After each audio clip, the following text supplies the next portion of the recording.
J'ai charbonné jusqu'en 2022 et 2022, j'ai atteint mon premier million de chiffre d'affaires à 19 ans via Instagram, sans pub et sans montrer mon visage. Vous faites combien de chiffre d'affaires? En profit, je dois être à de cash flow par mois. Ce qui se vend le mieux, c'est la modèle qui fait X en criant le prénom du client. Ça se vend combien un contenu comme ça? Facilement.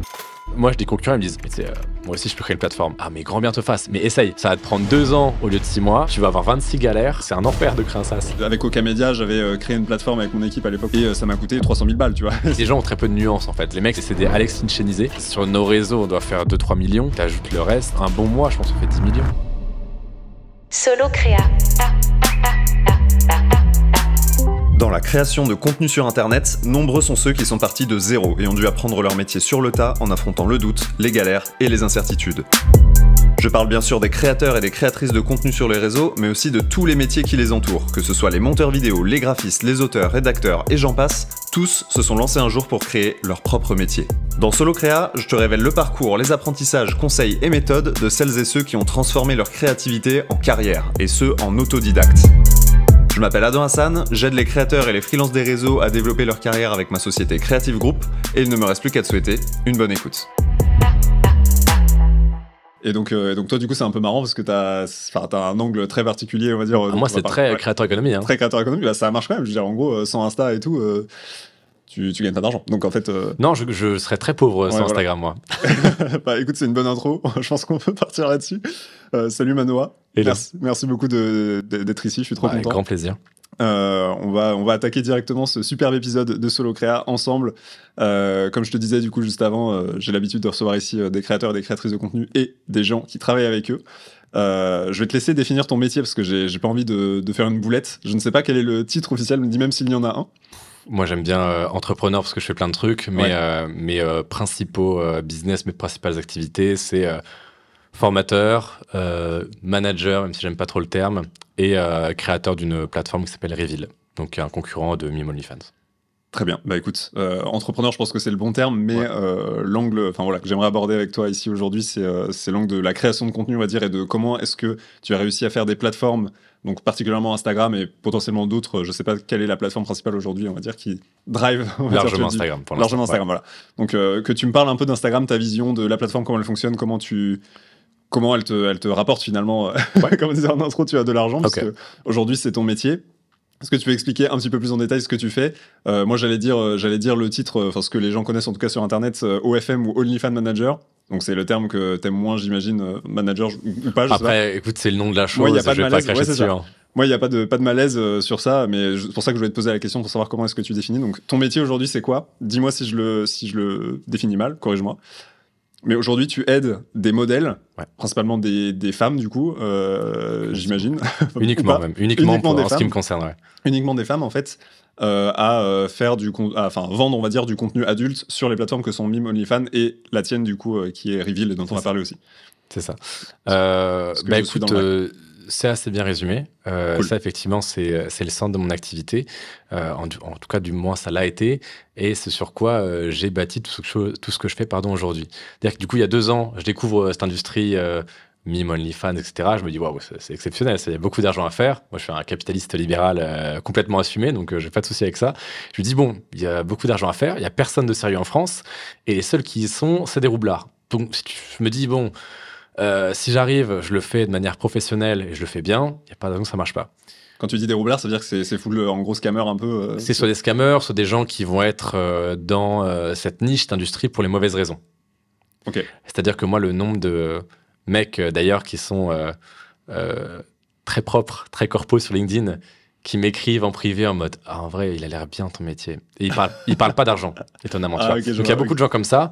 Moi, je suis le seul, par exemple, qui essaye pas de faire des trucs bizarres avec mes modèles. Bah, c'est tout con, mais ça change la donne, parce que les modèles, elles sont en mode « Ah, enfin quelqu'un de pro, quoi. » Donc, à ce moment-là, je me dis, il y a que des roublards ou des gens qui sont mauvais, ou alors très peu de gens en France. Donc, je me lance. Je fais de l'affiliation Mime, c'est-à-dire du parrainage. Comme tu peux faire du parrainage Boursorama, par exemple, mais avec Mime. C'est-à-dire que tu affilies la personne et tu touches 10% de ses revenus à vie. Bah, exceptionnel. Donc tu commences par là, ok. Trop marrant. Tu commences par là. Donc tu connais des modèles ou comment tu fais au début? Mais non, la première modèle que je recrute, c'était une fille que je connaissais qui publiait déjà des photos un petit peu osées, tendancieuses sur Instagram. Je lui dis, écoute, est-ce que tu y as déjà pensé? Elle me dit oui, mais j'ose pas parce que je sais pas comment ça marche, etc. Je lui dis, écoute, moi, je t'accompagne gratuitement et juste tu passes par mon lien. Et ça te change rien parce que tu sais, les 10%, ils sont pris sur la commission de Mime. Ouais. Elle me dit, OK, on lance, etc. On fait plusieurs centaines d'euros dès la première semaine. Donc moi, je reçois, je crois, 30-40 balles. Je me dis, mais c'est génial. Et du coup, en plus, c'est des abonnements. Donc je me dis, mais attends, je vais prendre 30-40 balles à vie. Bon, évidemment, il y a du churn, il y a des gens qui se désabonnent, mais tu comprends l'idée. Et c'est collector, je crois, ce truc de... J'avais écouté justement un épisode, je sais plus sur quel podcast étaient passés les fondateurs de Mime, justement, mais ils ne le font plus maintenant, ce truc d'affiliation à vie. En fait, ils l'ont retiré pour la valeur de la boîte, et maintenant, effectivement, c'est 3 ans. Sauf qu'il n'y a pas d'effet rétroactif. C'est-à-dire que moi, j'ai affilié des personnes mais du coup, c'est plus possible aujourd'hui. C'est ça. Donc, effectivement, c'était extrêmement intéressant, le côté rente éternelle, quand je me suis lancé. Ça marche, j'ai la preuve que ça marche. Après, je me dis, putain, bon, c'est chouette, hein, mais 10%, c'est pas... On peut faire plus, quoi. Et du coup, je découvre l'OFM, le management, qui commence à être connu aux USA. Il n'y a personne qui en parle en France. On est il y a 2 ans. Je me dis, on est il y a 2 ans, en à peu près début 2022, quoi. Février, mars 2022. Donc, je me dis, waouh, là, j'ai un boulevard. Donc, je commence à faire du management avec la modèle que j'avais parrainée sur Mime. Ça marche bien. Et là, tu prends 40-45% du revenu généré, quoi. Hors taxe, les commissions de Mime. Tu peux définir ce que c'est le management du coup, parce que là tu as parlé de l'affiliation, c'est juste aider les gens à se lancer. L'affiliation, c'est vraiment de la mise en relation, de l'apport d'affaires. C'est aux plateformes, genre Mime, OnlyFans et tout. Voilà, c'est vraiment, je la parraine, après je n'ai plus aucune utilité, aucune activité, aucun taf à fournir, c'est vraiment, elle s'est inscrite grâce à moi, donc Mime considère que j'ai fait un travail d'apporteur d'affaires et me rémunère. C'est ça, et c'est la plateforme qui te paye et pas la modèle. Voilà. Le management, c'est différent, c'est la modèle qui va te payer, et par contre là, c'est du taf. C'est, tu fais du chatting, donc tu réponds à sa place aux messages privés, tu vas spotter les grosses trends du moment aux USA en termes de Reels, c'est-à-dire qu'est-ce que les... Pardon, mais en gros, du coup, ta mission en tant qu'agent pour les modèles, c'est leur driver le plus de clients possible sur ces plateformes-là, donc ça passe par ça. La mission, c'est exactement ça, c'est driver un max de clients, ces clients, évidemment, augmenter le panier moyen de ces derniers, donc les faire dépenser davantage grâce au chatting, grâce aux médias privés, etc. Et évidemment, le deuxième gros point, hormis et outre la hausse de revenus, c'est que la modèle, elle n'a plus grand-chose à faire. Elle prend ses photos vidéo, elle les met dans un drive, elle reçoit sa rente à la fin du mois. C'est genre un agent. C'est vraiment 80% du taf, on lui enlève, quoi, si ce n'est plus. Et donc, je découvre ça. Je m'y mets à fond. Ça marche plus que bien. Je commence à démarcher d'autres modèles via mail en plus. Basique, parce qu'il n'y avait personne. Donc, en fait, le mail, personne ne le faisait. J'ai un boulevard. Donc, je fais la petite agence. Ça imprime du 10K de profit par mois, mais vraiment sans forcer, quoi. Ouais. Attends, est-ce qu'on peut faire une parenthèse, s'il te plaît, parce que t'as quel âge? Là, 22. Ok. Mais à l'époque, du coup, 19 ou 20 à peu près. Ouais. Mais là, et attends, c'est quand ta naissance? C'était en 2002. Ouais, c'est ça. Et en fait, c'est incroyable parce que moi, j'ai l'habitude d'être le typeux, si tu veux. T'as quel âge, toi? Moi, j'ai 22 aussi, mais je suis de fin 2001. Et du coup, t'es la première personne plus jeune que moi que je rencontre, tu vois, et qui vit, entre guillemets, de ce milieu-là, tu vois, aussi bien aujourd'hui, enfin, qui a autant, entre guillemets, réussi. Et donc, bravo déjà, c'est trop stylé. Et là, je t'ai coupé en plein milieu, hein, je m'excuse, j'y vais. Mais c'est juste que je trouve ça intéressant de le souligner parce qu'en plus, tu fais plus âgé aussi, tu vois. Et c'est pour montrer que du coup, quand tu t'es lancé, t'avais 20, quoi. Dans cette industrie, ouais, à peu près. T'avais fin 19, début 20 ans, quoi, quand t'as commencé. Et donc, et donc, en plus, j'imagine que cette transition de l'affiliation au management, du coup, tu l'as fait direct sur ta première modèle, entre guillemets. Bien sûr. Parce que, en fait, c'était le plus naturel, ouais. C'est ça. Et j'imagine que, alors là, je fais que de la déduction. Parce que je me suis pas spoil aussi, pour le contexte, pour ceux qui nous regardent et qui nous écoutent, Manoa, t'as l'habitude de faire pas mal d'interventions, mais t'es surtout host sur tes propres réseaux, on va dire, et sur Fortu Media notamment, si je dis pas de bêtises. C'est ça. Ouais. Où tu interviews du coup des modèles pour faire découvrir justement au grand public ce que c'est que le métier de modèle et un peu les coulisses un peu de ce métier-là. Voilà. Oui, et puis surtout, les modèles après, elles finissent sur Reveal. Bien sûr. Donc c'est aussi de l'autopromo, on s'auto-sponsorise, quoi. Bien sûr, ouais. De la manière que, c'est de toute façon la logique avec ce podcast aussi. Nous, on propose ici des formations au métier de YouTube et des réseaux sociaux. Okay. Donc plutôt axé technique, on va dire, donc montage vidéo, tu vois, les media makers, etc. Comment se lancer, on va dire, sur ces métiers-là. Mais toi, en l'occurrence, du coup, tu es un agent commercial, au même titre qu'il y a des agents qui aident les créateurs de contenu à trouver des sponsors, des OP, etc. Toi, tu fais un peu ça. Aujourd'hui, tu es un agent commercial pour des modèles, mais enfin, tu es un commercial de contenu pour adultes. Je suis un peu le Webedia de OnlyFans, en fait, à titre de comparaison, quoi. Et non, ça, c'est la phrase, c'est parfait. Non, c'est excellent. Et donc, du coup, je t'ai coupé je t'ai coupé à quel moment, pardon? Quand je fais 10K, entre guillemets. Sans forcer. Quand au je dis début, sans forcer, c'était du travail, hein, c'est pas, bien sûr, pas du ciel. Il faut bosser quand même. Mais tu n'as pas de mal à démarcher et à choper tes premiers clients, parce que c'est un peu le nerf de la guerre. Personne. Il faut bosser une fois que tu as tes clients, mais tu n'as pas de mal à les récupérer. Il n'y a personne. En termes de chatting, je bosse avec des clients à moi, donc que j'avais déjà sous la main, à qui j'ai dit, bon, tu veux te faire un billet? Oui, bon, bah voilà. En fait, j'avais déjà toutes les ressources, c'est-à-dire que le marketing, je savais déjà comment faire. L'OFM, c'est pas sorcier. Hein. Une fois que tu as compris comment ça marche, OFMIM, après, c'est comme tout business, c'est tu fais du marketing, tu attires du client, tu fais en sorte que le client, sa LTV augmente, quoi. Enfin, c'est l'industrie du X, donc tout le monde fait, oh là là, mais... Tu peux définir LTV pour ceux qui savent pas LTV, c'est Lifetime Value, c'est en gros combien chaque client va te rapporter sur toute la durée de son parcours d'achat dans ton entreprise, quoi. C'est qu'en gros, voilà, sur le panier moyen par client, exactement. En gros. Et par mois ou par année ou par... c'est souvent des abonnements quand même sur ces LTV, c'est combien il dépense en moyenne à vie. Enfin, le client, combien il dépense chez toi en moyenne, quoi. Ouais, mais donc du coup, ton but, c'est... on va utiliser plein d'anglicismes, ça va être parfait, mais c'est aussi de faire de l'upsell, du coup. Donc en gros... Ils vont pleurer du sang. Oui, donc en gros, c'est des plateformes qui ont souvent un modèle d'abonnement. Quand tu es client et que tu veux acheter du contenu à des modèles, tu vas souvent payer un abonnement pour y avoir accès. Et tu peux aussi souvent acheter du contenu personnalisé. Et donc toi, ton but, c'est de faire acheter le plus de contenu personnalisé possible, j'imagine. C'est ça. Et même ce qui arrive très souvent, c'est qu'en fait, l'abonnement, il soit gratuit, quoi. Ou alors à 3 €. Vraiment que ça soit pour que le mec, symboliquement, il ait déjà rentré sa carte et qu'il ait déjà un peu payé, que ce soit dans une logique de principe d'engagement et de cohérence, quoi. Mais c'est pas du tout sur les abonnements qu'on fait de la marge, quoi. Enfin, c'est ridicule l'argent qu'on fait sur les abonnements. En plus, même en tant que plateforme, on a des frais de processeur en pourcentage et fixes. Même sur Stripe, quand ta cliente paye sur Stripe, tu as un pourcentage, souvent autour des 2%, plus 25 centimes. Tu te doutes bien que quand tu as une plateforme qui facture 18% avec la TVA, etc., 25 centimes plus des frais, ça te baisse ta marge, en fait. Faudra biper si tu veux garder la monétisation. Mais...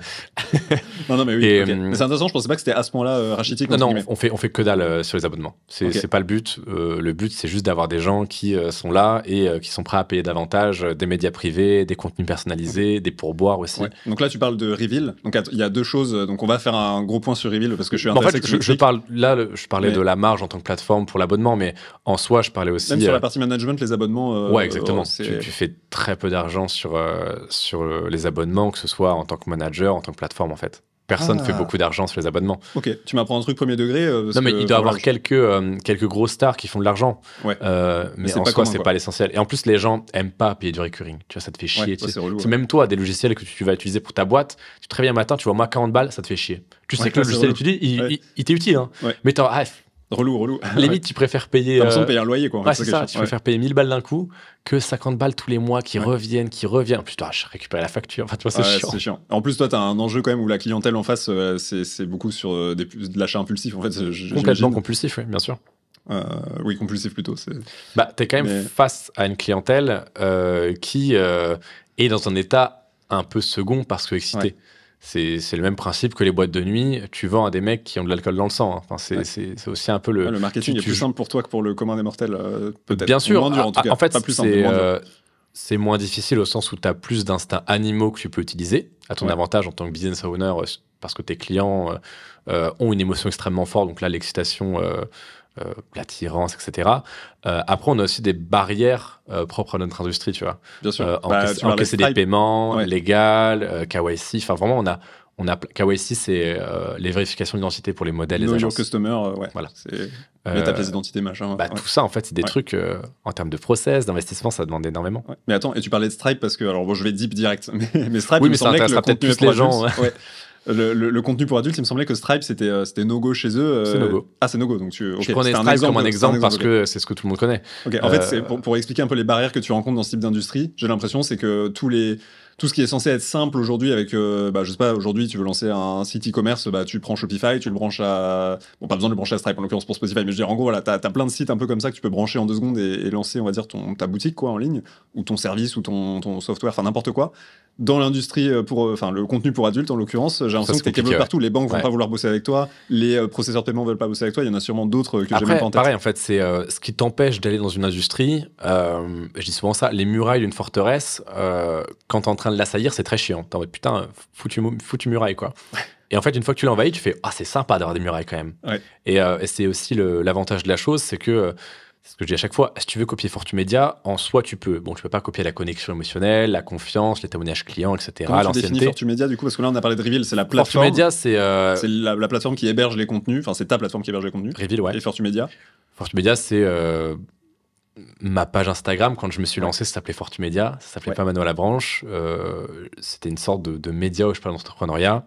Mais je disais, tu vois, c'est Manoa de Fortumedia. Okay. C'est ma marque, entre guillemets. Ouais, je voulais savoir comment tu le définissais. En soi, tu peux réduire Fortumedia si tu as envie de le faire à une page Instagram. Et tu peux copier, enfin n'importe qui peut créer une page Instagram, nanana média, argent média, bon, je caricature un peu, mais c'est l'idée. Voler des stories à droite à gauche, prendre des notifs de paiement qui t'appartiennent pas, faire une formation Make Money bidon, même si tu n'as aucune expertise, la vendre sur Podia, brancher un Stripe, et en soi, tu as un bébé Fortumedia. Bon, ça a marché relativement peu, on est en 2024 quand même, bientôt 2025, donc bon courage pour les ventes. Ne faites pas ça. Non, ne faites pas ça, c'est pas bien. En plus, bon, c'est à la limite du légal, c'est même complètement illégal de voler des notifs Stripe, mais voilà. En soi, amuse-toi à créer Reveal, quoi. Moi, j'ai des concurrents, ils me disent, mais tu sais, moi aussi, je peux créer une plateforme. Mais grand bien te fasse, mais essaye. Ça va te prendre 2 ans au lieu de 6 mois, tu vas avoir 26 galères. En plus, t'as pas le réseau pour. Enfin, c'est un enfer de créer un SaaS. Un SaaS dans le X en plus, il y a pas pire. Moi, je suis intéressé. Du coup, t'es le premier invité que je reçois qui a. Enfin, du coup, t'as aussi cette casquette de product manager finalement où tu crées. Enfin voilà, un SaaS, une plateforme. Enfin, je gère avec toutes les galères. Moi, pour l'avoir fait, on va dire, du coup, c'était dans un domaine plus traditionnel. Avec Okamedia, j'avais créé une plateforme avec mon équipe à l'époque pour que les youtubeurs particulièrement, mais n'importe quel créateur puisse passer commande en fait en montage vidéo. Enfin, puisse passer en ligne en fait des commandes de montage vidéo, uploader ses rushs, suivre tu vois, le parcours de sa commande et tout. Et ça m'a coûté 300 000 balles, tu vois. J'ai mis 3 ans à le faire alors que je voulais le faire en 6 mois de base et que j'avais budgétisé ça genre 60 000, tu vois. Oui, mais classique. Donc voilà, du coup j'ai fait toutes les erreurs de base. Voilà. Donc en plus c'est marrant, on a le même âge, on a dû faire. Enfin moi en tout cas j'ai fait toutes les erreurs possibles du mec parce que j'ai arrêté l'école, tu vois, au bac et du coup j'avais pas j'étais pas un mec tech, tu vois. Et en fait je me suis fait bananer, tu vois, par une SS2I à l'époque, machin. Enfin voilà, toutes les erreurs un peu classiques. Donc je suis intéressé que tu m'expliques ça. Est-ce que je suis le seul à m'être fait à m'être mangé des murailles comme t'as dit comme ça, ou est-ce que toi le développement de Reveal c'était un long fleuve tranquille? Non mais attends, j'imagine que non. C'est-à-dire que même là encore, Reveal, c'est 26 merdes par jour. Et puis chaque succès entraîne une merde. Mais une merde au sens où, pareil, le nombre de merdes que tu prends à la seconde, c'est aussi le nombre d'énormes merdes que tu prendras pas plus tard, tu vois. Nous, on a fait beaucoup trop d'investissements, beaucoup trop de features, beaucoup trop de fonctionnalités permettant d'éviter des bugs à l'avenir. En gros, il y a plein de choses qu'on n'aurait pas dû faire maintenant. Des pansements en gros qui pas forcément, mais par exemple on a fait un calculateur de TVA en interne pour pouvoir s'expatrier aux USA et qu'il n'y ait pas de TVA facturée. Stripe, du coup. J'ai recodé une sorte de processeur de paiement, enfin j'ai fait recoder, c'est pas moi qui code. Mais j'ai dépensé 5-6K pour qu'on puisse calculer la TVA ou pas s'il n'y a pas de TVA en fonction du pays, quoi. Et dire qu'en fait on calcule tout en TTC et donc si le client... Enfin, c'est un enfer. C'est l'enfer. Et on a fait plein de trucs qu'on n'aurait pas du tout dû faire maintenant, en tout cas forcément. Mais c'est parce que aussi on a appris des erreurs de nos grands frères. On a regardé nos gros concurrents, quoi, français, qui ont fait une tonne d'erreurs. Et en fait, ils ont eu la brillante idée, il y a 1 an, de faire un podcast. Je crois que c'était sur Génération Do It Yourself. Ah bah ça doit être celui-là que j'ai écouté. Et ils ont listé toutes leurs erreurs. Alors moi, qui lançais Reveal, Demoiselle à l'époque, j'étais très content. C'est-à-dire que tu avais tes plus gros concurrents qui ont quand même 7 ans d'avance théorique sur nous, même si on commence déjà à les devancer sur plein de points. Ils ont 7 ans d'expérience, en tout cas de plus que nous, et ils nous listent toutes les erreurs, tous les points où ça a merdé. Mais ça nous a donné une avance considérable. Ils n'auraient pas fait ce podcast. Tu perdais 2 ans, quoi. Ah oui, je perdais 1 an facile. Mais facile. Incroyable. Ok, c'est sur Génération Do It Yourself, du coup. Donc, pour répondre à ta question, oui, c'est énormément d'emmerdes. Quand tu fais un SaaS, en fait, tout te coûte 2 fois plus. En plus, toi, tu fais de l'hébergement de contenu, donc il y a ça aussi, c'est-à-dire qu'il y a déjà le game du software, enfin du SaaS, donc software as a service, donc voilà, un logiciel en ligne que tu développes, ça coûte cher de base, que tu fasses. Et quand en plus tu as les problématiques d'infra, enfin de cloud, parce que toi tu héberges du contenu, des vidéos, des photos, machin, stockage, machin, qui coûte une blinde aussi. Enfin, mais en fait, on a tout le pire. On a le côté SaaS, on a le côté abonnement, on a le côté B2B2C, on a le côté marketplace, on a le côté X. On a le côté, du coup, tout ce que ça entraîne, KYC, etc. On a le côté hébergement qui coûte une blinde, parce que tout le monde a Google Drive et ne se rend pas compte, en fait. Mais héberger du contenu, ça coûte extrêmement cher. Le côté bande passante, c'est terrible. C'est terrible. Mais encore une fois, tout ça, c'est ce qui nous empêche, ce qui nous permet d'avoir très très peu de concurrence, hormis Mime OnlyFans. Il y a des grosses barrières à l'entrée, quoi. Il y a des énormes barrières à l'entrée. Okay. Tu peux pas recréer Reveal. Et puis il y a le réseau aussi, en plus de ça. Il y a le côté marketplace. Il y a la trésorerie, il y a le réseau, il y a la vision. Même c'est aussi beaucoup de relationnel, ce métier. Là où d'autres plateformes ont beaucoup prêché, parce qu'en fait, ils ont fait 0 événement. Ils ont fait 0 contact privilégié pour les modèles qui leur rapportaient énormément. Et nous, en fait, on vient prendre tout ça à contre-pied.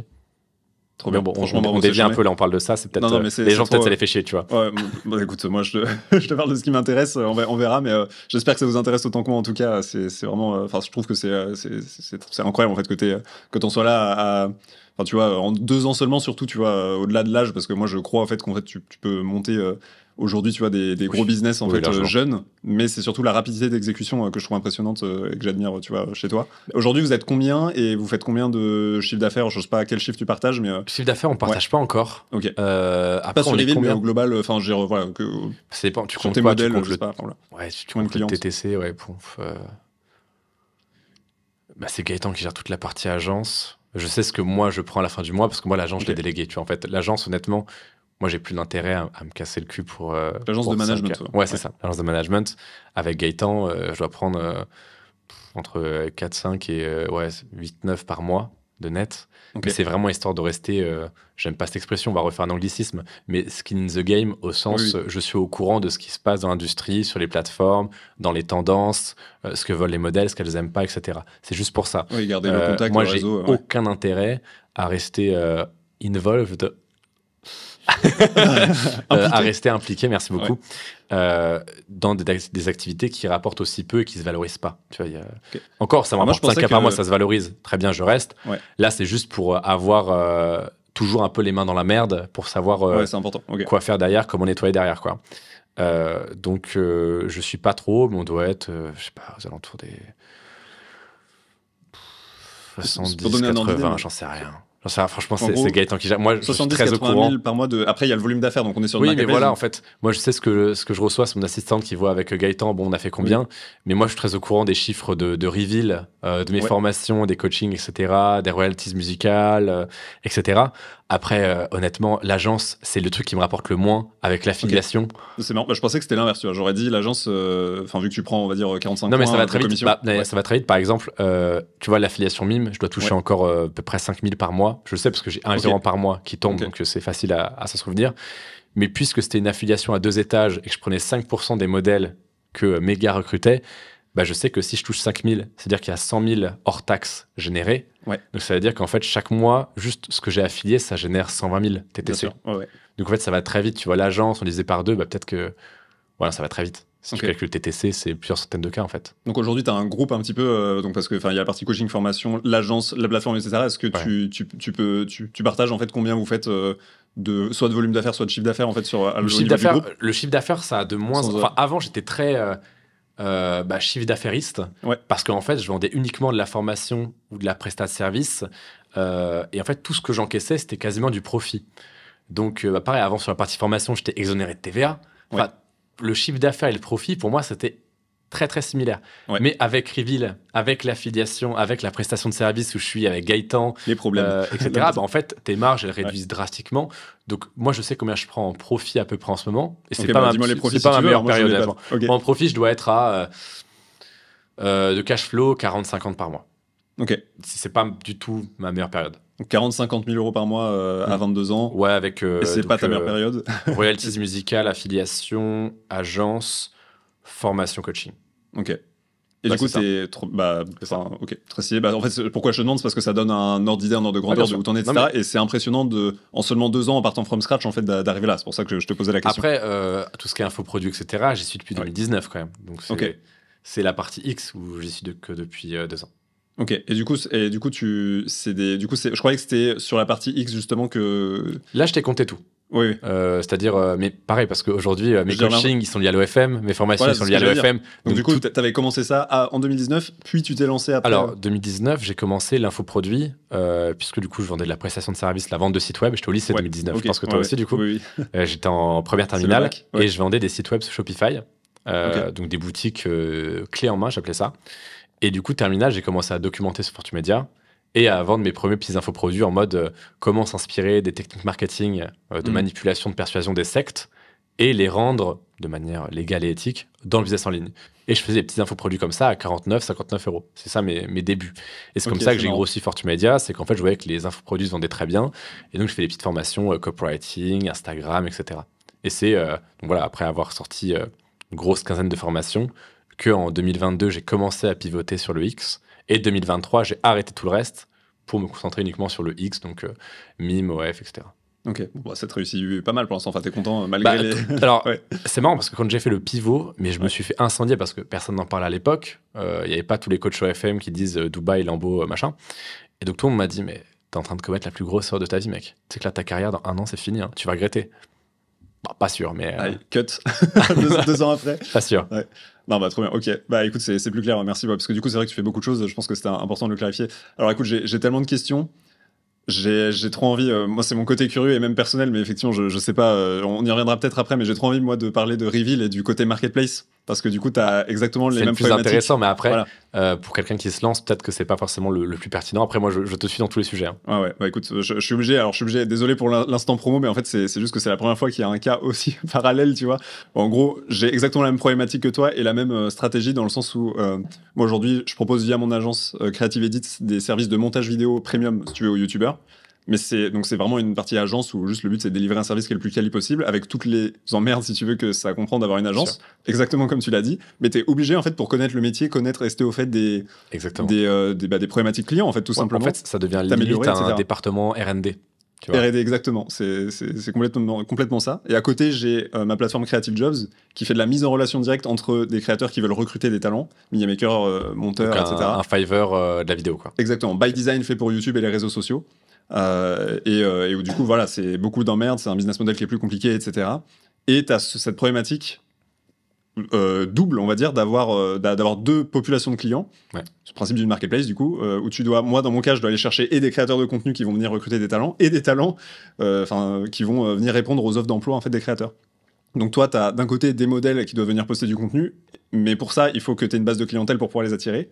En soi pas forcément, puisque la base de clientèle, on n'est pas sur un chemin, les gens vont sur Mime, OnlyFans ou Reveal pour trouver des modèles. C'est le chemin inverse en fait. Ah ok, je connais. Ok, ouais. Non, mais c'est normal, c'est très spécifique aussi. Hein, donc c'est normal. Les gens en fait, ils s'en foutent. Reveal, Mime, OnlyFans, ils s'en foutent. Ils vont où les modèles les envoient quoi. Exactement. Et c'est pour ça qu'au début on avait peur qu'il y ait un taux de conversion plus bas sur Reveal que sur OnlyFans. On n'a pas encore rattrapé OnlyFans, mais on rattrape bien Mime. Parce qu'en fait on se rend compte que du moment que c'est la modèle qui fait la promotion, les fans suivent. Et en fait, le problème qu'on avait au début où on mettait Reveal dans le lien en bio à côté de Mime et OF, les gens cliquaient pas. En fait, on l'a très vite résolu en disant mais juste dis qu'il y a une offre spéciale ou un contenu exclusif sur Reveal, les gens vont venir. C'est terminé quoi. Okay. Et en fait, tu te rends compte que les gens n'ont aucune allégeance à la plateforme. Évidemment, les gros dépensiers, ils vont kiffer avoir leur petit compte Mime et rester dessus. Attends, si la modèle dit je réponds plus rapidement sur Reveal, il va aller sur Reveal. Okay. Oui, et puis en plus, parce que pareil, nous on a une messagerie instantanée. Ouais. Mime, il faut recharger la page, quoi.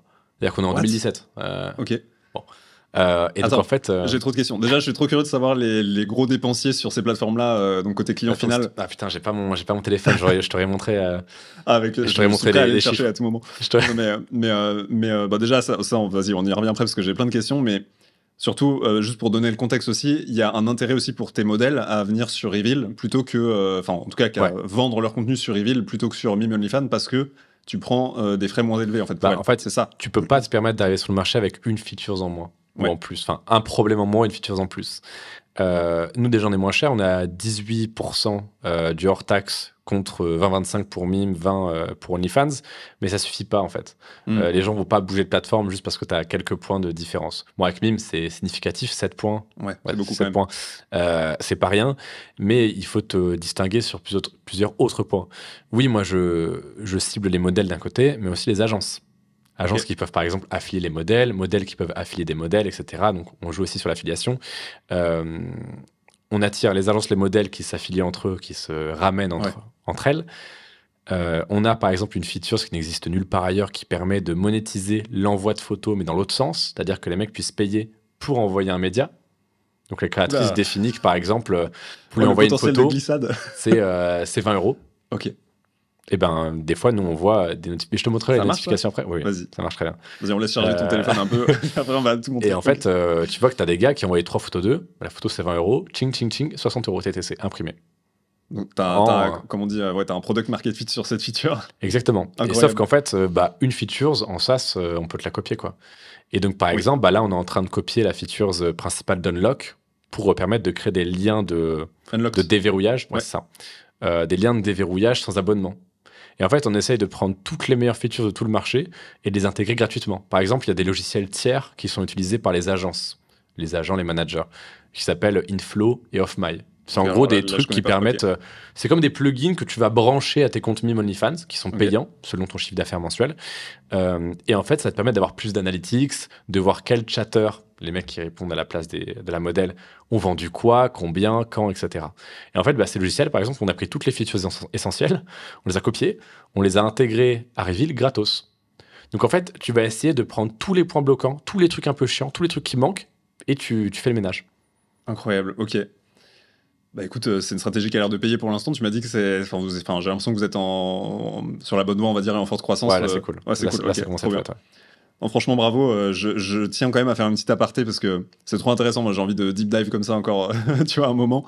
Mais on va venir après sur la partie Instagram, là, pour ceux qui nous regardent et qui nous écoutent, parce que peut-être que là, les gens se demandent pourquoi on parle de software, de dev et de OnlyFans, alors que voilà, qu'on est sur un podcast qui parle de plateforme de base, mais en fait, tout ton business repose sur Instagram. Je pense que c'est très cohérent aussi, parce qu'en fait, le but final de tout créateur de contenu, c'est pas d'être solopreneur jusqu'à la fin de ta vie, tu vois. Ouais. C'est très bien les premières années, je pense que tu peux faire ça 5-10 ans, facile. Mais au bout d'un moment, tu vas en avoir marre. Même si c'est ta passion, même si tu adores ça, au bout d'un moment, tu es fatigué. Au bout d'un moment, tu as fait ton temps. Peut-être tu auras une vie de famille, tu auras des enfants, tu seras plus en France. Bref, tu voudras plus. Et faudra un moyen faudra que tu aies une source de revenus indépendante de ça. Et très souvent, quelque chose de recurring qui se valorise, que tu peux revendre, c'est du soft. Bien sûr. Du software, donc du logiciel. Donc moi, je trouve ça très cohérent. C'est peut-être que ça va peut-être pas vous parler aujourd'hui, mais par contre, peut-être que dans 2-3 ans, vous direz « Ah putain, j'avais vu un podcast qui parlait de ça ». Ils vont revenir là et ils vont se dire « Ah ouais », parce que moi, c'est ce que j'ai fait en fait. C'est que j'ai gagné de l'argent avec un service. J'ai fait une formation sur comment gagner de l'argent avec ce service, c'est-à-dire comment faire ce que j'ai fait. Et ensuite, aux membres de cette formation, je leur ai vendu un software adapté, plus adapté que ce qui existait déjà sur le marché. C'est ce qu'ont fait Iman Gadzhi, c'est ce qu'ont fait Iman Gadzhi et Yomi Denzel, avec Minea et Agency, je sais pas quoi, pour Iman. Très clair. On va quand même, après, si t'es chaud, revenir sur la partie Instagram, parce que l'idée aussi, habituellement, en tout cas, les invités que je reçois sur ce podcast, c'est pour... Mais c'est un hors-série, là. On l'appelle un hors-série, du coup, ou pas? Moi, ça me plairait bien, ouais. Je verrai. Manoa, le premier hors-série. Non, mais quand même, c'est que t'as quand même un enjeu. Bon, il y a la partie création de contenu X, où ça, c'est tes modèles, on va dire, c'est à elle. Alors, peut-être que d'ailleurs, tu participes... pas tu participes, mais quand je dis que tu participes, c'est, je sais pas, peut-être qu'il y a une partie stratégique sur, j'en sais rien, je connais pas bien ce game-là, mais sur la manière de, je sais pas, créer ses vidéos ou ses photos. Non, ce qu'on fait généralement, partie un peu guidelines, tu vois, que tu donnes à tes modèles, ou en tout cas débutantes, je sais pas. Mais non, ce qu'on fait généralement, c'est quand elles savent pas quoi mettre sur Reveal lorsqu'elles viennent, on leur dit juste tourne un contenu exclusif et il sera que sur Reveal. Ok. Mais sinon, mais sur un bon contenu, enfin, je veux dire, t'as quand même un enjeu de satisfaction client. Tu parlais de revenus récurrents. En gros, si toi t'as des modèles qui prennent des photos et des vidéos pourries, entre guillemets, les clients ils reviendront pas, voire ils seront vénères, ils te demanderont des remboursements. Enfin, c'est bourbier quoi pour toi. Bien Donc, sûr. c'est pour ça que je disais que t'as un enjeu de création de contenu entre guillemets pour tes modèles. Nous on les accompagne beaucoup, hein. C'est pas pour rien qu'on a. C'est ça que je veux dire. Moi j'ai 2 personnes quasiment full time dont le taf c'est de parler aux modèles quoi. Pas de malentendu. Ok. C'est-à-dire leur répondre à leurs questions, les conseiller, vérifier qu'elles soient bien activées entre guillemets. C'est-à-dire que il y a l'inscription, c'est très bien, mais il faut aussi les activer au sens qu'elles intègrent Reveal dans leur processus, dans leurs liens en bio, dans leur story promotionnelle, etc. Je comprends. Est-ce que, alors, pareil, pour tous ceux qui sont intéressés, on va dire, plus en détail pour comprendre mieux ce business-là et comment ça fonctionne, s'il y a des femmes qui nous écoutent, qui voudraient creuser, on va dire, et comprendre, voilà. Venez, allez voir le compte de Manoa, donc sur Fortu Media, où il y a plein d'interviews, je sais pas combien t'es maintenant, mais beaucoup en tout cas. T'as réalisé beaucoup d'interviews. Je sais pas. T'interviews des modèles, en fait, dont le métier, c'est de créer du contenu pour adultes sur ces plateformes-là. Donc voilà, pour celles et ceux qui sont intéressés, je vous invite à aller voir les comptes de Manoa, tout sera en description. Mais est-ce qu'en 2 mots, quand même, ici, tu peux dire, je sais pas, peut-être tes conseils de base pour quelqu'un qui s'intéresse, mais qui soit n'ose pas, soit qui se demande en fait comment ça marche pour être une bonne créatrice de contenu pour adultes, tu vois, sur des plateformes comme ça. Est-ce qu'il y a des skills en particulier à avoir, des prérequis, comment ça marche? C'est exactement comme un créateur de contenu classique. Voilà, c'est-à-dire que l'argent est dans la relation, que c'est plus smart de pas cramer pour un bénéfice court terme ton audience avec des fausses promesses. C'est ce qu'ont fait beaucoup de modèles qui ont chuté depuis, qui étaient à leur prime, entre guillemets, il y a 1 an et demi, 2 ans. C'est qu'elles ont bossé avec des agences qui ont envoyé des médias privés en mode regarde-moi faire X, qui était très, très osé, très, très tendancieux, très, très explicite. Le mec payait 150 € la vidéo, et en fait, c'était Y. Ou par exemple, quand elle disait regarde-moi faire X avec tel membre masculin, en fait, elle avait juste une banane dans la main. Une banane, le fruit, littéralement. Et du coup, le mec, il a payé 150 balles. Il fait bah ouais, mais non, en fait, là, tu te fous de ma gueule. Et du coup, en fait, là, t'as un drop des revenus qui est énorme. La confiance est brisée. Comme quand un formateur vend une formation avec une promesse absurde, qu'il a grossi, etc. Quoi. Donc, l'argent dans la relation est long terme. Quoi. Mais même après, j'essaie de reformuler pour que ce soit plus clair, mais est-ce qu'il y a des tips, on va dire, de création? Aujourd'hui, moi, je suis une femme, mettons. J'ai envie de me lancer en tant que modèle sur ces plateformes-là, Reveal, OnlyFans, Mime ou autres. Je sais pas par où commencer, comment ça marche, tu vois. Au-delà de la partie, tu vois, business, vraiment, même si là, voilà, on en a bien parlé, mais je veux dire, la partie création de contenu, elle marche comment? Est-ce que je dois faire une photo par jour? Est-ce que je dois batcher, si c'est toi qui m'accompagne, en fait, je dois faire, tu vois, je sais pas, 50 vidéos, en fait, le week-end, et après, t'es tranquille pour 1 mois? Comment ça marche, moi, si je suis une modèle, c'est très bizarre de dire ça, mais une modèle qui voudrait se lancer, comment ça marche, en fait? Comment tu te lances? Au début, c'est bien de batcher un petit peu pour avoir un feed un petit peu propre et rempli. Après, les gens aiment beaucoup la spontanéité. C'est-à-dire qu'ils aiment bien quand le contenu est frais, que limite, ils voient la story de la créatrice qui dit « Aujourd'hui, je vais faire des photos dans ma douche. Vous pouvez les retrouver maintenant ou dans 2 heures. » Ils s'inscrivent, ils voient la photo de la douche. Ils disent « Ok. » Il y a vraiment un côté, plus le sentiment de proximité est fort, plus tu gagnes d'argent, en fait. Et c'est intéressant. On voit par exemple des modèles qui commencent à investir à mort dans des shootings, photos, des trucs et tout. Et ce qui est marrant, c'est que rien ne marche mieux que le snap rouge en sortie de douche. Et c'est super contre-intuitif parce que tu dis, le mec, il paye cher, il veut une photo pro. Non. Il veut une photo ou une vidéo pour lui, amateur, prise sur le vif, qui est vrai, qui est authentique, qui sent le vrai, quoi. Donc il n'y a pas besoin d'avoir des skills en photo. C'est abusé. En plus, moi, avec Reveal, j'ai accès à des stats qui sont une mine d'or de data. Et je vois que, par exemple, des modèles qui ont à peu près le même reach, le même nombre d'abonnés, ça peut aller du simple au double avec le même chatting, ou alors pas de chatting, il y en a aussi qui le font seuls. D'ailleurs, pas mal plus que je ne le pensais. Avec le même chatting, la même beauté, entre guillemets. Si on a une qui fait amateur dans son contenu et l'autre qui fait pro, l'amateur fait 2 fois plus. Incroyable. Tendanciellement, ouais. Il y a des exceptions, évidemment, parce que il y a 1000 facteurs qui entrent en jeu. Mais l'amateur vend beaucoup plus. Parce que les gens, en fait, en ont marre de PH, le site noir et orange. Mais le contenu amateur, même sur PH marche mieux. Compagnie, ça marche mieux, l'amateur, je crois. Et parce que les gens en ont marre des grosses productions où tout est simulé, machin. Ce qu'ils veulent voir, c'est un petit copain et sa petite copine qui font l'amour ensemble. Ils veulent pas 2 acteurs qui se rejoignent, qui se sont rencontrés 30 minutes avant, où il y a des cris et des baffes. Enfin, les gens qui aiment bien les baffes, tu vois. Mais, je comprends. Mais ils veulent du vrai, quoi. Et on voit même dans le scripting, c'est-à-dire quand les modèles chauffent un peu les clients, ça marche beaucoup plus le storytelling vrai. C'est-à-dire le plausible, le truc qu'elle a vraiment fait. Tu vois, en mode, là, je sors de la douche, mon plan C est venu un peu à l'improviste, j'ai fait X avec, voilà la vidéo. Et ça vend beaucoup plus que bébé, regarde-moi faire X et Y pendant 14 minutes 50 avec un bel éclairage. Enfin, tu vois. Ouais, je vois. Ok, j'ai compris. Donc en fait, il faut être authentique. Si on a envie de créer du contenu, il y a un côté. Il faut être authentique, juste et pas se prendre la tête, justement. Donc c'est une bonne nouvelle, presque c'est plus simple de se lancer. Voyeurisme amateur, en fait. C'est sur ça que tout repose. Tu prends plus de plaisir, probablement. Tu gagnes plus d'argent, comme tu le dis. c'est plus simple. Enfin, il n'y a pas de. Ouais, ok. Donc c'est une question bête, mais je pense voilà. Il y a Potentiellement, si je me la posais, d'autres il y a personnes. aussi beaucoup de contenu à la demande en fait, personnalisé. Par exemple, ce qui se vend le mieux, c'est tout con, c'est la modèle qui fait X en criant le prénom du client ou en le gémissant, etc. quoi. C'est ce qui se vend le plus et le plus cher quoi. Ça se vend combien un contenu comme ça, par exemple? Une vidéo? Ouais. Moyenne modèle. Ouais, vas-y. En modèle moyenne, pas une star. Facilement 200, 250. La vidéo. Ouais. Et c'est quoi une modèle moyenne en termes de chiffres, enfin, je sais pas, d'abonnés ou de.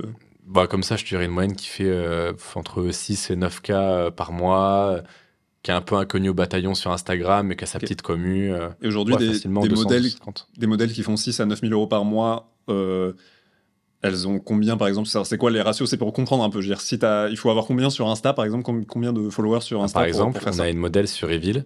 Elle a 40 abonnés payants sur Reveal. Et elle fait 3 000 par mois. Ok. Et sur Insta, elle a combien? 6 000, je crois. Ok. Enfin, du coup, voilà, c'est pour donner un mais c'est entre 6 000 et 8 000. C'est pas des gens qui ont 150 000 abonnés sur Insta. Non, mais c'est pour ça aussi que les gens comprennent pas à quel point c'est puissant. C'est comme les formateurs de la créateur économique qui disent, en fait, si tu as 100 vrais fans, tu vis très très bien. Parce que tu vends des formations, des produits digitaux, des e-books. Mais c'est exactement pareil dans le X, quoi. T'as 100 vrais fans, ils t'achètent une vidéo de toi qui fait X, ils veulent ta vidéo douche, ils veulent ta vidéo massage, ils veulent ta vidéo avec ton plan X. Voilà. Trop bien. Je suis trop content parce qu'en fait, je suis trop content. C'est très bien que tu expliques tout ça et je trouve que tu le fais très bien. En fait, mon but aussi avec cet épisode, c'est de dédramatiser un peu, je pense, cette industrie-là. Il faut que les gens se détendent. Hein. C'est ça, il faut que les gens se détendent. Je pense que les gens, en cliquant peut-être ou en écoutant le début de l'épisode, ils vont être en mode mais qu'est-ce que c'est que cette histoire, etc. Et là, je trouve que avec la discussion qu'on a, on comprend mieux, je veux dire, tu vois, comment ça fonctionne. Il faut aussi le dire, enfin, je sais pas, peut-être pas, mais j'ai l'impression. Et quand on regarde aussi sur Fortu Media, les interviews que tu fais, parce que du coup, j'ai regardé un petit peu, etc. Les modèles c'est vraiment un choix qu'elles ont fait. C'est un métier. En fait, c'était aussi de la création de contenu, quoi. Entre guillemets. C'était aussi le but de tous ces interviews et surtout des récentes qui sont pas encore sorties, c'est que j'en avais un peu ras le cul qu'on me mette l'étiquette de proxénète qui détourne des jeunes filles insouciantes. C'est ça. Non, en fait, c'est-à-dire que l'écrasante majorité des modèles, c'est des meufs qui ont 30-35 ans, qui sont posées, qui savent qui elles sont. Je prends l'exemple de Diamanta que j'ai reçu il y a quelques jours, enfin quelques semaines maintenant, et l'interview est sortie il y a quelques jours, 80 000 vues sur, en plus 40 minutes de vidéo, c'est énorme, tu vois. La meuf, elle a 34 ans, je crois.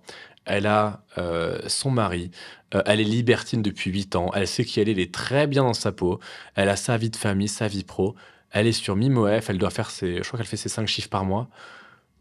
Ne vous inquiétez pas, tout va bien pour elle, quoi.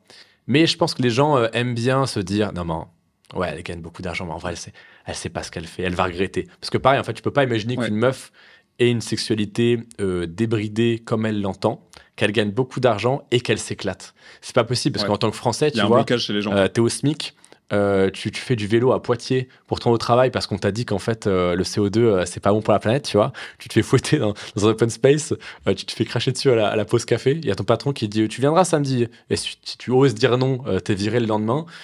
Tu votes Mélenchon, tu vois, une fois tous les 6 mois en espérant qu'on taxe les riches à 90%. Et forcément, tu vois une modèle qui fait 10K par mois, qui est super heureuse, qui a son mec, que ça dérange pas, qui est libertine. Mais évidemment que tu crèves de jalousie. Mais c'est évident. Et en plus, les gens se raccrochent au cas un peu extrême, enfin au cas à part, mais comme dans tout métier, il y a des cas où ça se passe mal. Mais regarde, sur Le Parisien, il y a eu une fille qui a témoigné. Merci, mais une fille, c'est combien de créatrices? Les gens font des généralités. C'est ça le but de cet épisode, si je le résume, c'est dédramatiser. Détendez-vous, comme l'a dit Manoa, tout simplement. Mais c'est vraiment ça. Allez suivre. Franchement, je vous invite à checker quelques interviews que tu as fait. Je trouve qu'elles sont vraiment bien construites et tout. Enfin, c'est stylé. J'espère que tu apprécies ma performance de host. Parce que du coup, là, on t'échange un peu le rôle que tu as habituellement, on va dire. Donc voilà, j'espère que l'exercice te plaît. Et, c'est très cool. Enfin, moi, j'ai appris beaucoup de choses, en fait. J'en ai regardé 2-3, tu vois, pas toutes, parce qu'il y en a pas mal. Mais puis elles sont longues, donc je comprends que quand on est occupé, je comprends tout à fait. Hein. Non, mais c'est important de se renseigner avant, quand même. Mais non, c'est très cool, et je trouve que tu fais un beau travail de dédramatisation, tu vois, sur ça, et les modèles que tu invites aussi, donc c'est cool. Trop bien. J'aimerais bien qu'on parle un peu d'Insta, si t'es d'accord, parce que du coup, c'est quand même le média, enfin la plateforme, pardon, qui te ramène les clients finaux sur tes plateformes via tes modèles. Moi, j'ai fait 1 million avec Insta à mes 19 ans. Hein. Vas-y, explique-moi.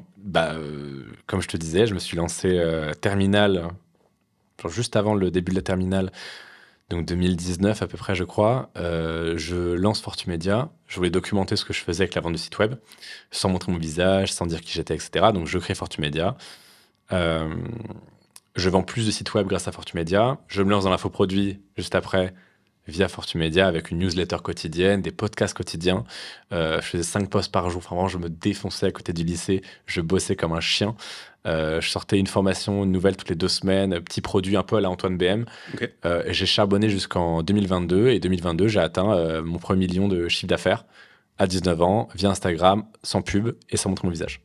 Juste avec une méthode toute bête que j'ai répliquée. Donc, comprendre ce que mes clients veulent, en faire un programme, belle promesse, belle page de vente, belle garantie, beau copywriting, de la vente via email, via story, via Telegram, via podcast. Et tu répètes. Tu fais du contenu lifestyle à côté parce que c'est vraiment ta vie. Enfin, tu voyages, tu mets des belles stories, des notifs de paiement, tu prouves, tu déposes des concepts, tu crées du contenu gratuit, tu convertis les gens. Et j'ai juste répété ça comme un bourrin et j'ai fait un M. En combien de temps t'as dit ? De 2019 à 2022, donc 3 ans. Trop bien. Et là, du coup, et malgré ça, du coup, t'as pivoté, t'as quand même fait le pivot dont tu m'as parlé plus tôt, quoi. En soi, je suis toujours resté sur de l'infoproduit, majoritairement. En termes de source de revenus, cash flow, profit, c'est toujours resté quand même l'infoproduit. Parce que tu as des marges énormes, donc c'est difficile de concurrencer. Même si tu fais beaucoup d'argent avec autre chose, tu vas forcément avoir des coûts que tu n'auras pas en infoproduit. C'est pour ça que les gens disent mais si tu gagnes vraiment bien ta vie avec ça, pourquoi tu le vends en formation ? Mec, pourquoi je me priverais d'une autre source de revenus conséquente ?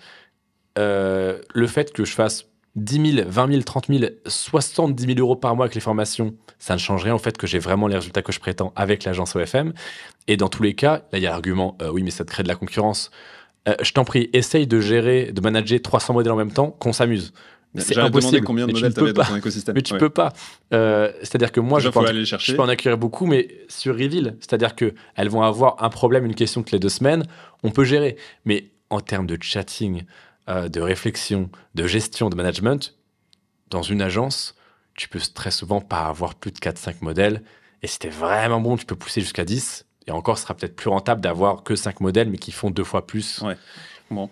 Mais c'est un business qui est très humain et donc tu es plafonné. Donc moi, je sais que je suis plafonné humainement, je peux pas me dédoubler jusqu'à preuve du contraire. Donc oui, je préfère faire une formation qui va me rapporter beaucoup en termes de crédibilité et de chiffre d'affaires plutôt que de laisser cette opportunité à mes concurrents qui vont le faire moins bien, moins éthiquement, moins pro, qui vont me prendre de l'argent que j'aurais pas, que j'aurais pu toucher. Enfin, c'est d'une logique indéniable pour moi.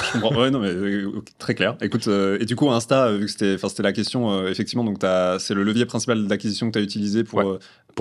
Pour tout. Okay. Tout mon business repose sur Insta. Et est-ce que, d'un point de vue, donc tu as parlé aussi de d'ads payantes, etc., mais est-ce que tu as trouvé, on va dire, ou craqué un truc, tu vois, on va dire, dans ta stratégie de création de contenu?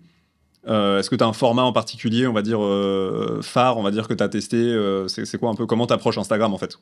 Que ce soit pour toi ou pour tes modèles, si tu les accompagnes aussi sur Insta. En fait, moi, j'approche pas Instagram, j'approche un réseau social qui me semble le plus complet pour faire ce que je veux avec, c'est-à-dire vendre, fidéliser, convertir, attirer, quoi. Moi, Instagram, pas Instagram, non. Pour moi, je vois Instagram comme une sorte de CV social, de CV pro, avec possibilité d'attirer du trafic, de le fidéliser, de le garder avec l'abonnement et de le convertir. Donc, moi, je teste. C'est Niel, je le cite tout le temps, mais il disait à son Olympia, et moi, je suis le plus gros loser de tous les temps. Moi, en fait, si tu regardes des posts Fortumedia, il y en a 2000, plus de 2000, et encore, il y en a qui ont été supprimés, donc tu en as peut-être total 2400, quoi. Juste des posts. Tu as peut-être la même chose, voire 2 fois plus de stories. Si tu comptes tout le reste un peu poubelle que j'ai mis, que j'ai retiré, machin, tu es peut-être à 10 000 contenus, quoi.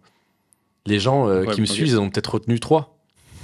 C'est ça. Donc du coup, peut-être un peu à ma question, c'est que tu as quand même un truc de volume. Mais tu bourrines. Mais faut bourriner, même encore maintenant. Tu regardes les pages des modèles qui percent à mort, elles publient 3-4 reels par jour.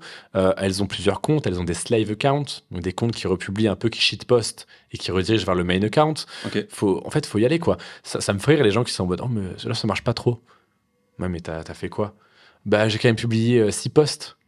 Oui, donc t'as rien fait, en fait. Même pour YouTube, tu vois. Là, ça faisait 1 an que j'y étais en soi.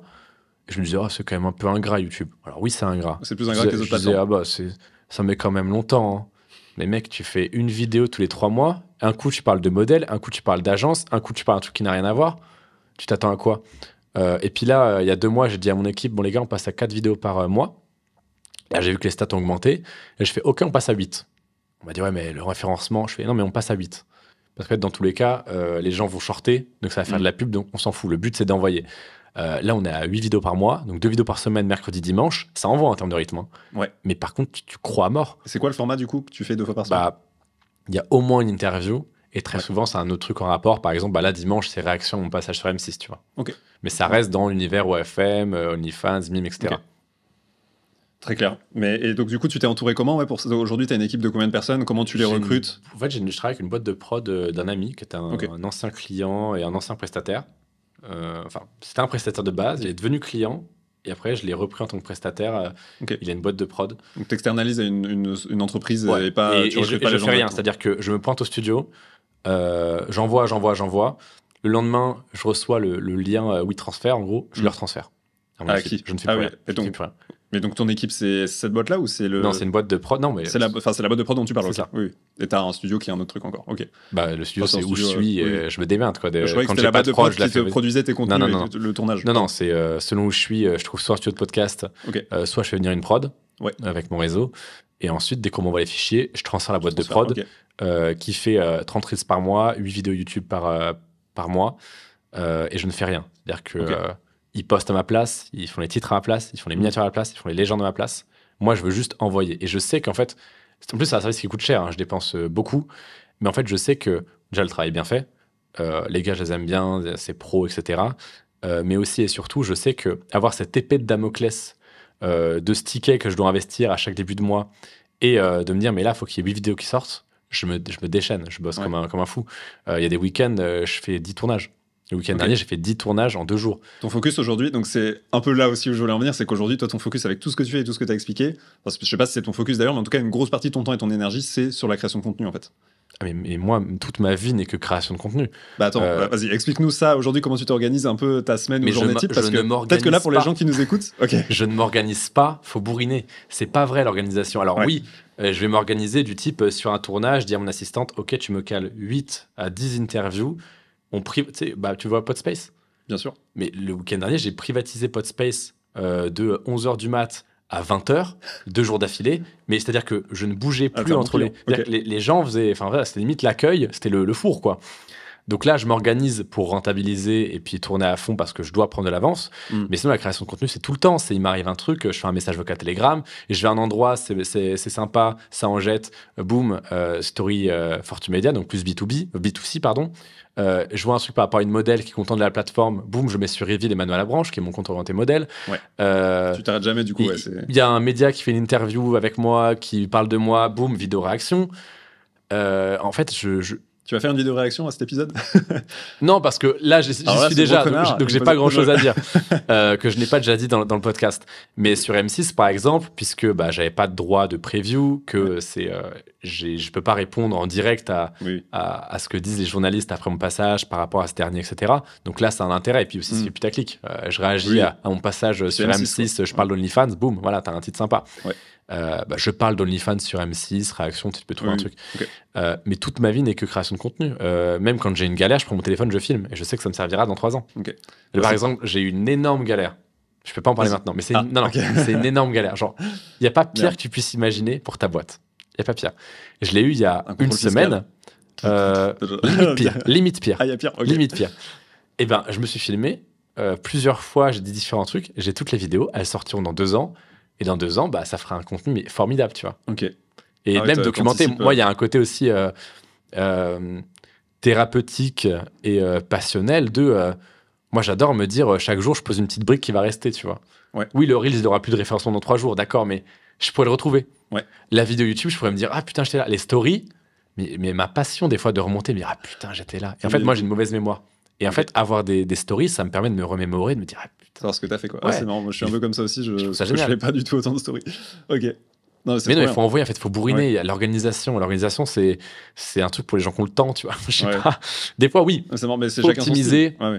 Et ça dépend aussi beaucoup de ta personnalité. Il y a des gens qui vont me dire n'importe quoi. Là. Mais ce qui marche pour moi ne marche pas forcément pour toi, mec. Mais les gens ont très peu de nuances, en fait. Les gens, c'est A ou B, tu vois. Les mecs, c'est des Alex Inchenisé. Ouais, c'est ça. C'est un bon adjectif. Ils se sont alexitchenisés, c'est-à-dire qu'il y a A ou B. Et ça, c'est vraiment le truc du golemon qui pense avoir compris la vie, alors que le vrai mec, le niveau extrême de l'intelligence, c'est pouvoir dire je sais pas, tu vois. C'est en mode c'est trop complexe, je pense tendanciellement que plutôt X, mais peut-être que Y. Et le mec, il dit bah non, en fait, c'est X. Bah lui, tu peux être sûr que c'est un dégénéré, tu vois. Ok. Alors, après, on a tous ces périodes dégénérées. Hein. Moi, des fois, je suis Bien très sûr, con. ouais. C'est Non, comme quand mais je dis Penji. Des fois, moi aussi, j'ai mon moment de Penji. Tu vois, quand je scroll, pardon, 1 heure sur TikTok, je suis dans ma Penji attitude. Tu vois, voilà. Non, mais il n'y a pas de mal. Ok. Ok, je comprends. J'avais une question. Ouais, donc du coup, tu bombardes le contenu, c'est ça la stratégie. Mais je trouve que c'est marrant et c'est peut-être ça que j'aurais dû dire en intro. En fait, c'était compliqué. Non, mais quand je dis strat, pardon, c'est juste que. En fait, j'essaye de comprendre ou de faire en sorte que tu vois que ce soit compréhensible pour ceux qui nous écoutent. Comment est-ce qu'on en arrive au stade où tu en es aujourd'hui, tu vois, ça passe par la création de contenu. Donc quand je dis organisation ou strat, c'est pas, tu vois, non, mais j'ai bien compris, en gros, etc. Mais c'est juste qu'en fait, il faut créer du contenu au bout d'un moment. Parce que toi, tu as mille autres choses que tu pourrais faire en fait, avec une agence, etc. Bien sûr, mais en fait, il faut innover à mort et publier de manière constante et voir qu'est-ce qui pète en fait. Okay. C'est tout con, mais le format d'interview, ça m'est venu comme ça parce qu'en fait dans le milieu entrepreneurial ça se fait beaucoup. Je me dis putain, il y a personne qui fait chez les modèles quoi. Et puis ça existe beaucoup surtout aux US. Ça cartonne de fou. Je me dis il y a personne qui est foutu de le faire en France quoi. On a plein de modèles, elles ont toute une histoire à raconter qui peut être super sympa. Et puis en plus c'est des histoires où même si elles sont sincères, elles sont virales. Il n'y a pas besoin de jouer un jeu. C'est ça qui est génial, c'est que tu dis OF, boum. Faut quand même qu'il y ait des avantages à ton industrie. Et quand même, il nous faut bien ça. Un jour. Et du coup je dis mais il y a personne qui le fait. Ok bon. On en fait un avec Tiffany, il marche très bien. Ok, bah, repeat. Et on fait avec Carla Vix, Sebi Daddy, etc. Et en plus, c'est marrant parce que c'est même pas ceux qui marchent le mieux. Bon, Carla, si, mais Sebi Daddy, c'est pas celui qui a le plus marché. Et en fait, tu te rends compte qu'il y a un boulevard, quoi. Mais un boulevard, ce qui est vrai aujourd'hui n'est pas toujours garanti d'être vrai demain. Donc là, par exemple, je sais que je suis tout seul. Peut-être dans 6 mois, je serai plus tout seul. Mais sauf que je vous aurais tout seul sur le marché à faire ce type d'interview. Mais sauf que je vous aurais tellement mis une vitesse. Je publie 8 vidéos par mois. Essaye de faire plus, des vidéos de 40 minutes, montées, dynamiques, shortées, bam. Donc en plus, on a notre reach à nous, on a tous les comptes motivation business qui veulent faire des vues sur notre tronche. Et c'est ok les gars, allez-y avec ma bénédiction, vous n'aurez pas de strike de ma part, qui nous short. Mais on fait des vues aberrantes, tu vois. C'est une machine de propagande. Tu sais ou pas, enfin ça varie j'imagine aussi, mais... Sur nos réseaux, on doit faire 2-3 millions. Par mois? Ok. Ouais, et puis t'ajoutes le reste, on peut faire facile... sur un bon mois, je pense qu'on fait 10 millions, tu vois. C'est énorme, 10 millions. Ouais. Même en format court, c'est énorme. Parce que les gens, ils te voient, et tu fais 10 millions le mois 1, 11 millions le mois 2, 7 millions le mois 3. Et en fait, tu imprimes. Et après, là, on commence enfin à centraliser ça sur Reveal d'une part, sur Insta, mais aussi sur YouTube où, en fait, on commence à avoir une grosse communauté. Ça, c'est intéressant, c'est que je me rapproche de plus en plus, et ça, je commence tout juste à le comprendre, d'un YouTuber un peu divertissement et moins business. Et en fait, c'est la première fois que mon cerveau comprend qu'on peut faire du business sans parler de business. Et ça peut paraître évident pour plein de gens, mais quand tu viens du contenu business, bah, tu dis je vais parler business toute ma vie. Et en fait, là, c'est la première fois que je parle pas business et que c'est vital pour mon business, justement. Tu vois. Donc, en fait, là, on est en train de se constituer une énorme communauté de gens qui veulent suivre des modèles. Mais du coup, ça valoriserait la boîte énormément si dans 2 ans, on a 300 000 abonnés sur la chaîne Reveal et que c'est des modèles et qu'à chaque interview qu'on fait, elle explose sur Reveal. Mais on a un truc qui s'auto-nourrit. Je mets une fille à ma place pour faire l'interview et là, mais t'as une printing money machine, quoi. Et après, tu peux te faire sponsor par des Ghost VPN pour atténuer les coûts. Enfin, t'as plein de choses que tu peux faire. Et YouTube, c'est une mine d'or. Je pense une chaîne YouTube bien gérée, mais c'est une gold mine, mais énorme, bien plus qu'un compte Instagram. C'est marrant, t'as une approche méga business, quoi. C'est pareil, je pense que t'es l'invité qui a l'approche le plus business, tu vois. Parce qu'en fait, je commence à avoir un écosystème. Affiliation, agence, formation, SaaS, YouTube divertissement. Et c'est ingérable, hein. C'est pour ça que je te dis à chaque fois, il n'y a pas de strat.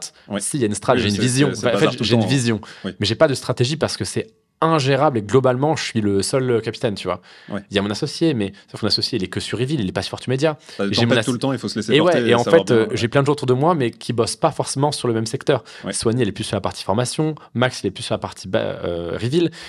Et en fait, je suis le seul qui a le pied dans tout. Et donc, c'est super dur à gérer. Bien sûr. Mais vas-y, en fait, t'avances. Moi, j'ai 1000 merdes à la seconde, mais des merdes vraiment pas cool. J'en parlerai plus tard, parce que là, je peux pas, c'est en cours, tu vois. Donc, c'est pas assez géré, j'ai pas encore la solution, donc j'ai pas la leçon de conclusion à apporter. T'as des merdes qui te sont arrivées avant et dont tu peux parler.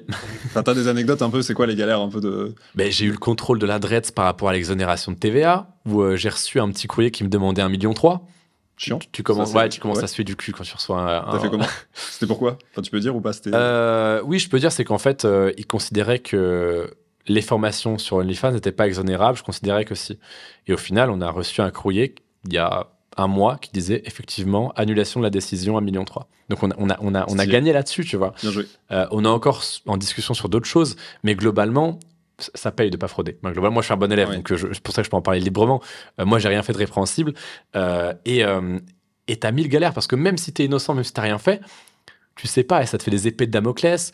Et récemment, avec le processeur, on a une galère. Ils étaient à deux doigts de nous couper. Processeur de paiement. Ouais, exactement. Donc, on a dû négocier. Et en fait, c'est que des merdes comme ça. Pareil, on s'est rendu compte que notre logiciel de vérification, il gardait pas les cartes d'identité. Mais sauf que Visa, Mastercard, ils sont totalement en droit de te les demander. C'est normal. Et donc, on a dû leur dire, mais attendez, les gars, comment ça, vous gardez pas les pièces d'identité? Non, on les garde que pour la vérification, on les supprime après. Je sais, mais vous savez à quoi? Pourquoi je vous paye? Et du coup, on a dû redemander les pièces. Mais c'est des galères tout le temps. En plus, tu te demandes par mail ta carte d'identité, c'est ghetto, quoi. Tu vois, donc on a dû faire des formes. Enfin, c'est chiant, quoi. C'est relou, ok. Ouais, c'est touchy en plus. J'ai déjà perdu mon compte Instagram, tu vois, on me l'a déjà sauté. T'as réussi à le récupérer? Mais oui, faut avoir des contacts, faut avoir un peu d'argent, de budget recover, tu vois. Ah, c'est vrai? Comment ça marche ça? Vas-y, je sais pas du tout. Quand ton compte Insta saute. Le jour où tu perds un compte Instagram, on peut te le retrouver contre un peu d'argent. Chez Insta ou chez. Comment? Oui, chez Insta. Tu payes pas Meta. Il n'y a pas Meta sur la facture. D'accord, ok. Non. Je savais pas ça. Oui, mais sauf que quand t'es dans une industrie underground, tu dois te débrouiller, quoi. Parce que si tu te fais écraser, Instagram, il supprime pour nudité alors que t'as pas posté de nu. Mais enfin. Chiant, ok. C'est très dur. C'est quel enfer. Ok, ça, enfin, je veux dire, quel enfer pour toi, quoi. Ça doit être. Pour tes modèles, peut-être, tu dois avoir des comptes qui sautent tout le temps. Ah oui, tout le temps. Ok, waouh. Et tes modèles, justement, alors je sais pas, enfin, du coup, tu travailles avec des modèles de toute taille, entre guillemets, en termes de business ou d'audience. Sur Reveal ou. Au global dans ton écosystème, et du coup surtout sur Reveal. Sur Reveal, on accepte tout le monde, bien sûr. Ouais. Mais parce qu'il y a peu de coûts humains en soi. Oui, mais ouais, bien sûr. Mais du coup, c'est quoi un peu les segments de modèles, on va dire que t'as quelle proportion de gros modèles versus petits modèles, et c'est quoi la plus grosse modèle en termes d'audience, par exemple, ou de chiffre d'affaires que t'as? Là, on attend d'avoir des features clés qui sortent la semaine prochaine. Okay. En fait, on a plein de grosses modèles en attente. C'est-à-dire que nous, on doit valider à la main. On l'a fait pour justement s'assurer qu'il n'y ait pas de mineurs, etc. Voilà. Ouais. C'est un peu chiant. Ouais. Pour l'instant, c'est soutenable, mais en tout cas, ça nous permet d'être bien dans les clous, donc on préfère ça. Et donc là, on a par exemple 5-6 modèles qui sont des très très grosses modèles, à qui on a dit, pour l'instant, on vous met en attente, parce qu'on doit passer ça, ça et ça. Ce sera pas la semaine prochaine. On a des gros noms, mais là, je vais niquer tous les faits de surprise. Non, mais donne pas les noms, mais est-ce que, ou aujourd'hui, soit qui sont on a des modèles qui font du 40-50K par mois de manière très régulière, très stable. Ok. Pas sur Reveal, sur ImoF. Mais du coup, qui vont apporter, je pense, 10-15K très facile dès le départ à Reveal, quoi. Ok. Ouais, et je veux dire, en termes de. Ma question, c'était ça, c'était en termes de business tout court, pas forcément sur Reveal, mais je veux dire, juste les personnalités avec qui tu travailles. Ouais. C'est quels les plus grosses modèles, c'est quelle audience sur Instagram, par exemple, et quel chiffre d'affaires au global? En fait, on n'a pas de superstar modèle en France. On a Polska anciennement, on a Nelsia, on a les Sœurs Tanto. On a Toutatis, mais sinon on n'a pas de gros noms en fait. Du coup, de manière générale, tu veux dire, ou chez toi? En France. Oui. Non, je parle en France, mais en général, on n'a pas de superstar. On n'a pas, nous, la France, tu vois. Oui, ok. Sinon, les plus grosses, en fait, elles ont 80-90K sur Insta. Et elles vont faire du 40-60K. Enfin, c'est pas énorme. Moi, je dis ça. Quand tu compares à des. Je sais pas, tu vois, pour le coup, des comptes à beaucoup plus d'1 million en France, on en a quand même, tu vois. On n'a pas encore atteint le step où ça se mélange autant qu'aux States. Aux States, par exemple, c'est très courant d'avoir des pornstars dans des émissions tout public. Nous, ça, je peux spoiler le temps que ça arrive, on l'aura déjà fait, donc on vous mettra une vitesse comme d'habitude. Nous, notre prochaine étape, c'est de faire un peu, d'ailleurs, comme Noah que t'as invité, j'ai vu la story, c'est de faire des productions comme ça, en mode date, swipe, machin, avec des modèles. Ah bah ouais, en fait, on va devenir une boîte de prod aussi. Tu vas faire un média, en fait. On va faire un média, ce qui va valoriser Reveal énormément. Donc, en fait, moi, je suis dans la valorisation, c'est-à-dire qu'il Reveal, moi, je vis pas dessus. Je vais prendre 0 € de Reveal les 3 prochaines années et je suis complètement OK avec. Moi, je vis de C'est un play de croissance et de valorisation, quoi. Mais je réinvestis tout. Mais chaque euro, je le réinvestis. Et c'est d'ailleurs ce que les modèles aiment bien. Parce que les modèles, elles en ont marre des plateformes qui se gavent sans réinvestir quoi que ce soit. Je ne citerai pas de nom, mais tout le monde comprend, tu vois. Là, par exemple, tout le monde va comprendre alors que j'ai rien dit. Ouais. Moi, se plaignent les modèles, elles se plaignent elles se plaignent énormément les modèles. Plateformes les agences, les modèles, elles en ont ras-le-bol. Ok. Parce que tu as des plateformes qui font très peu d'efforts. C'est bien pour toi, ça, ouais, c'est que ça te laisse c'est génial. Pour. C'est génial parce que moi, je les invite. T'es leur champion, quoi. Moi, cet été, je vais faire des grosses soirées dans des villas, Floquet Reveal. Je vais inviter tout le monde. On va les rincer, en fait. Mais c'est normal, c'est les personnes qui vont faire vivre la plateforme. Ce qui est anormal, c'est pas que moi je fasse ça en mode « Oh, il est génial !» C'est que je suis une boîte de relationnel et de clients B2B qui vont nous rapporter énormément, à qui on va rapporter évidemment aussi, mais voilà, donnant.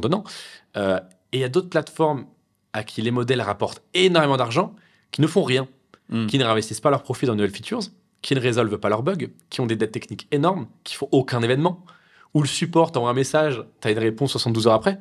Mais attends, mais il y a des gens... il y a des gens, ils font 70K par mois.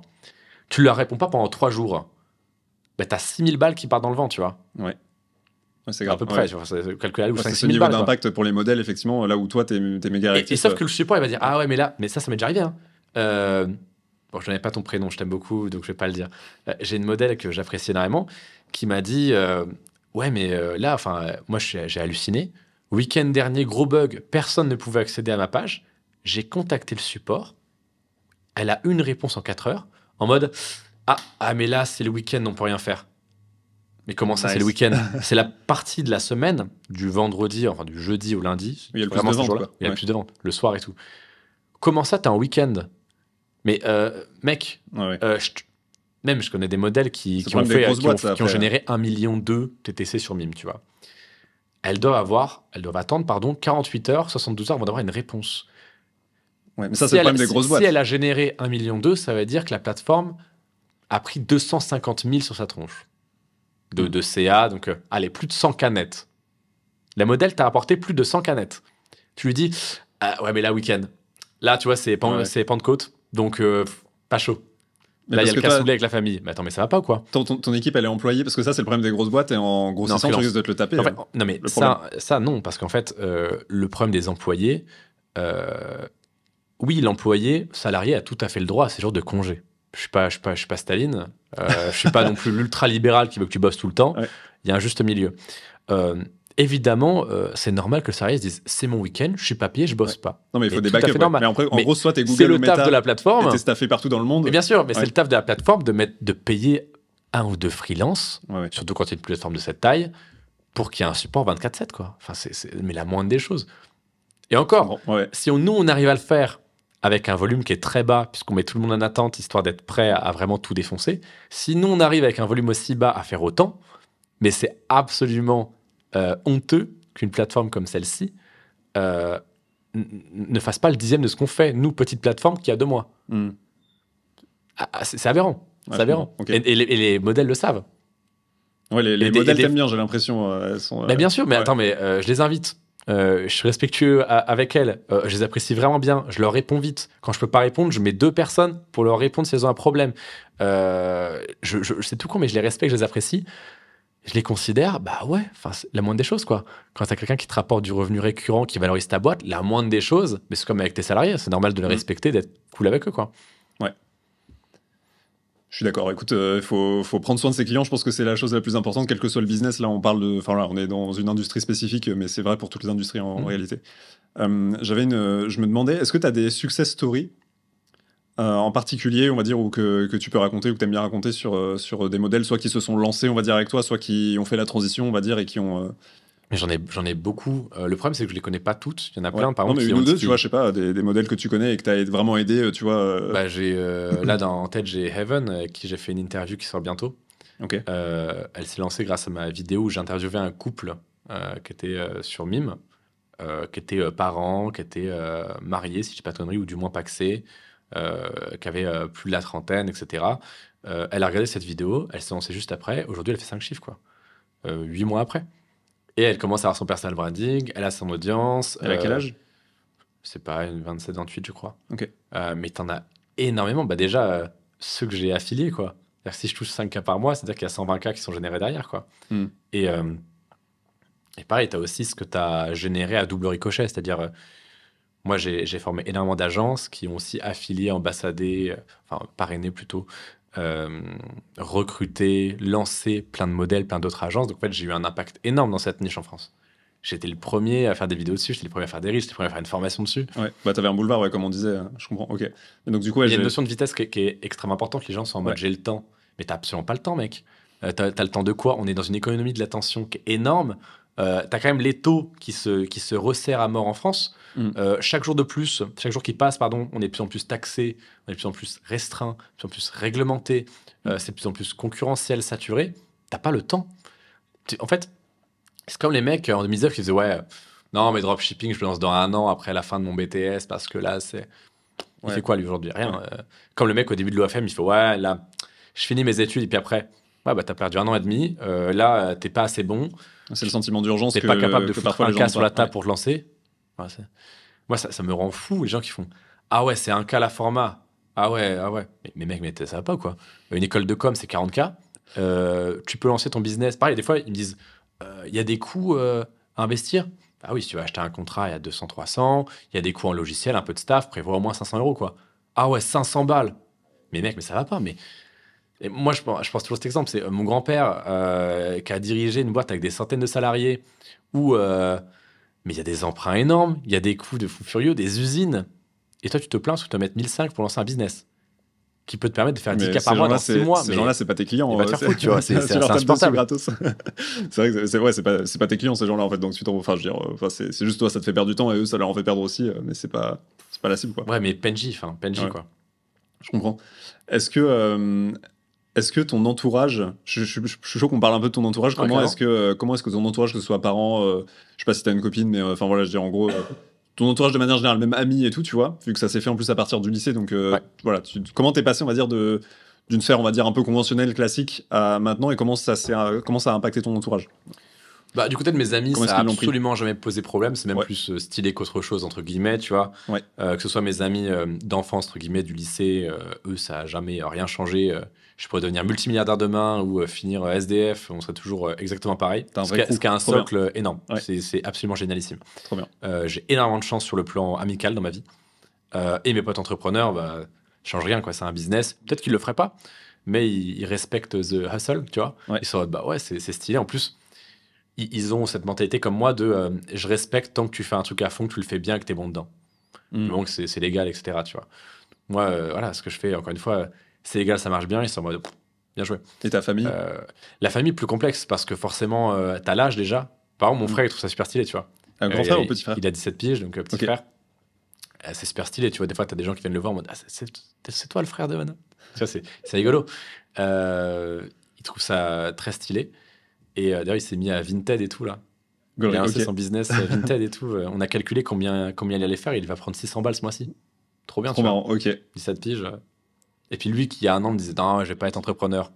D'accord, tu vas voir. Là, il m'a dit quand même un truc en mode mais là, j'ai calculé. En fait, si je fais juste un peu plus, je fais un SMIC. Je fais oui, ça me les mathématiques. Non, mais je lui ai dit un mode ça fait un déclic. Hein. Il m'a pas répondu, mais tu sentais que il se sent pas de se casser le cul, je pense, pendant 5 ans pour être payé la même chose, quoi. Et tes parents non, les parents, c'est le côté toujours le plus compliqué. Moi, j'ai toujours été transparent avec ça. Ma mère commence un peu à comprendre parce qu'elle regarde les interviews, mine de rien, tu vois. Donc en fait, ça fait un peu l'éducation. Elle voit que c'est pas des petites minettes de 18 ans écervelées comme elle le pensait initialement. Donc ça commence à rentrer. Mon père, toujours pas. Bon, après, tu vois, c'est extrême gauche, LFiste. Bon, c'est compliqué. C'est un dossier qu'il faut éplucher, tu vois. Ok. Mais ça va venir, tu vois, encore une fois, c'est le truc que je répète à travers, tout le monde en a marre, mais les parents de Xavier Niel non plus, ils s'étaient pas ravis. Je pense qu'il a fait le Minitel Rose, que quand on parlait de lui au journal, c'était Minitel Rose, le prince du X, le mec, il avait des sex shops, en prison pour proxénétisme, etc. Bon, au final, il a fait Free, il est multimilliardaire, il a fait Iliad, là, tout va bien, tu vois. Et j'espère humblement marcher dans ces pas-là, quoi. Je comprends. Est-ce que du coup, est-ce qu'il y a un malaise au repas de Noël un peu ou pas du tout, genre tout le monde s'en fout? Enfin, est-ce que maintenant c'est acté? Non, mais c'est pas un sujet, tu vois. C'est comme l'activité professionnelle de chacun, c'est pas un sujet. Et ceux qui t'en parlent très souvent, c'est qu'ils aiment bien, en fait. Ouais. Donc, ils sont intéressés, curieux. Bah oui, bien sûr. Ouais. Et très souvent, en fait, j'ai pas eu tous les mêmes réactions aujourd'hui que j'avais il y a 1 an et demi, 2 ans, tu vois. Parce que là, bah, par exemple, c'est tout con, mais le passage sur M6, je sais pas si tu as eu l'occasion de le voir, mais il est vachement positif à mon égard. C'est-à-dire que tu as vraiment le truc de alors l'OFM c'est quoi, enfin OnlyFans c'est quoi, l'OFM c'est quoi, les formateurs de Dubaï c'est des escrocs, mais il n'y a pas que des escrocs, pardon. Il y a aussi un mec en France, à Paris, qui fait les choses bien. On l'a rencontré, interview, très cool. Trop bien. C'est pas donné à la télé forcément. Mais c'est pas donné du tout. Sur M6, devant 600 000 personnes, qu'un journaliste dise non, par contre, j'ai été agréablement surpris de voir que en fait, ça existe des gens qui payent leurs impôts parce que pour eux, c'est une preuve de noblesse. Bon, je suis pas forcément d'accord, mais je peux comprendre. Parce que t'es basé en France, du coup. Pour l'instant, ouais. Après, dit, avec un site de X, je pense qu'on va partir. Okay. Pas pour, encore une fois, là, les gens vont dire ah ouais, donc t'es incohérent avec ce que t'as dit. Non, c'est juste que les gars, que la réalité est complexe et multifactorielle. Donc je sais que quand on a un cerveau de singe, c'est compliqué, mais je pense que les gens qui ont plus de 80 QI, ils comprendront. C'est même pas forcément l'aspect fiscal, même si oui, ça contribue. Et je veux pas forcément aller à Dubaï pour avoir 0 impôt et 0 loi. Je veux juste un pays un peu plus clément avec le X, parce que le X, il t'aime vraiment pas en France. C'est pas pour rien qu'il est quasiment. C'est pas pire à Dubaï ? Je sais pas du tout, mais enfin, je sais niveau. J'irai pas à Dubaï non plus avec une société de charme, tu vois. Oui, ouais, mais t'as des pays comme la Suisse, le Luxembourg.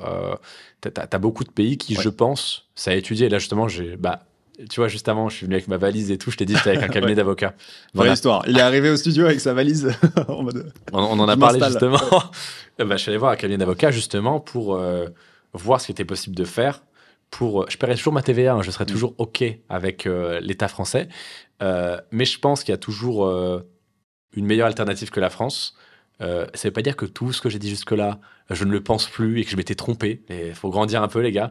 Mais je pense que, pareil, ce que je disais il y a 2 ans, c'était valable parce que je n'étais pas encore vraiment dans le X, parce que je voulais profiter de l'effet de levier, donc tu ne peux pas vraiment profiter quand tu fais du X, parce que je n'étais pas un personnage médiatiquement exposé, et plus tu t'exposes, plus l'administration fiscale a un peu les crocs contre toi, parce qu'elle veut enlever ce sourire c'est un vrai truc, ta gueule. Ouais, bien sûr, évidemment. Parce que du coup, toi, tu as eu plusieurs, pas forcément contrôle, mais je veux dire, tu as eu, j'ai eu plusieurs interactions, disons, avec l'administration. On interagit, ouais. On interagit.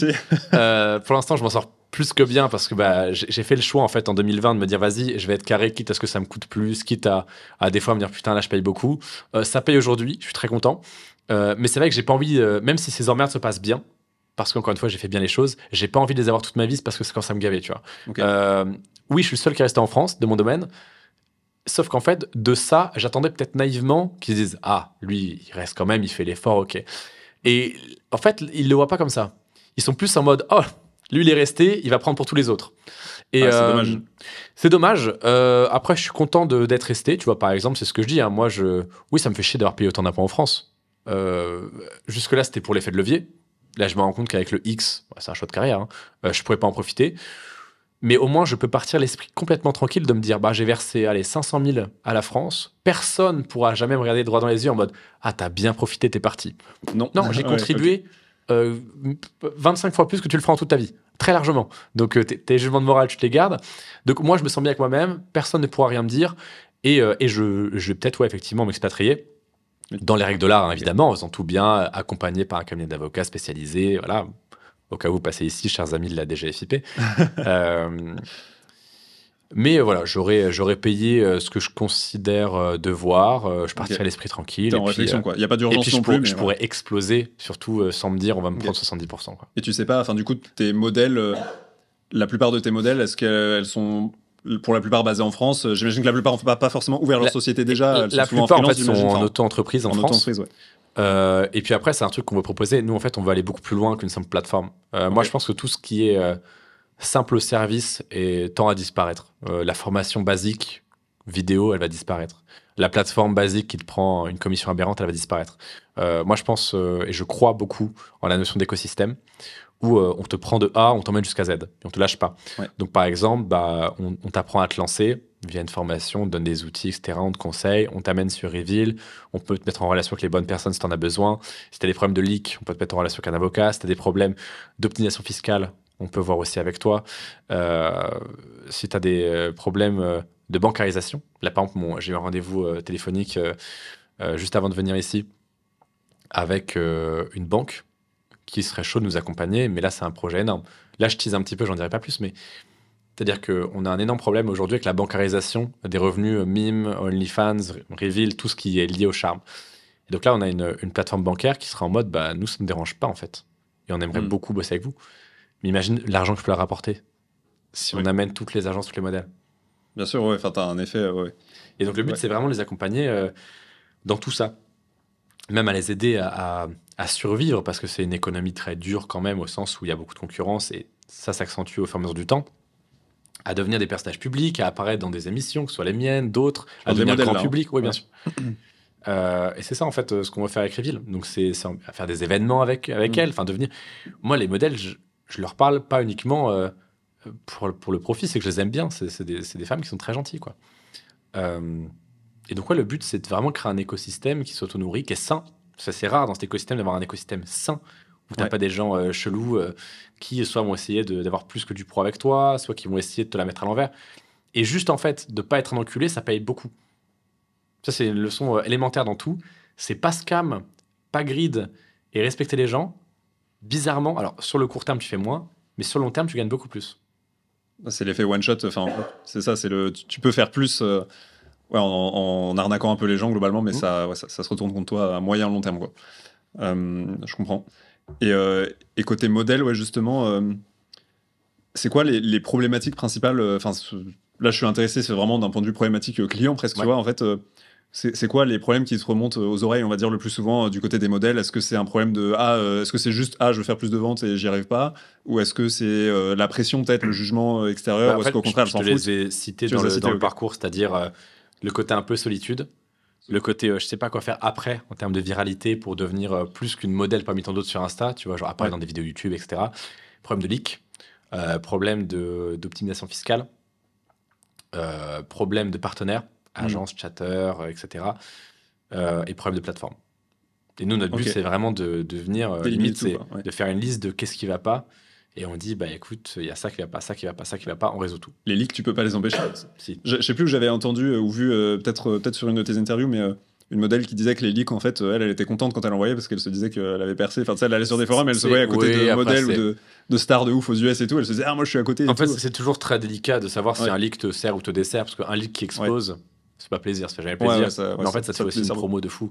Donc, c'est ça, c'est que les gens, ils veulent en voir plus. Ce qu'on veut être en capacité de faire, c'est qu'à chaque fois qu'une modèle dit, là, il y a un leak, c'est chiant. Si évidemment, elle est majoritairement cliente Reveal, parce que voilà, si elle vient nous consulter gratos, qu'elle fait tout son bif sur OnlyFans, bon, on l'aime beaucoup, mais bon, voilà, viens chez nous quand même, s'il te plaît. Qu'on soit en mesure de les supprimer, tu vois. Okay. En fait, c'est pas sorcier.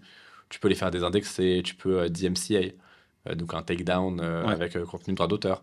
C'est beaucoup de travail humain, tout ça, là, tout ce que tu me dis.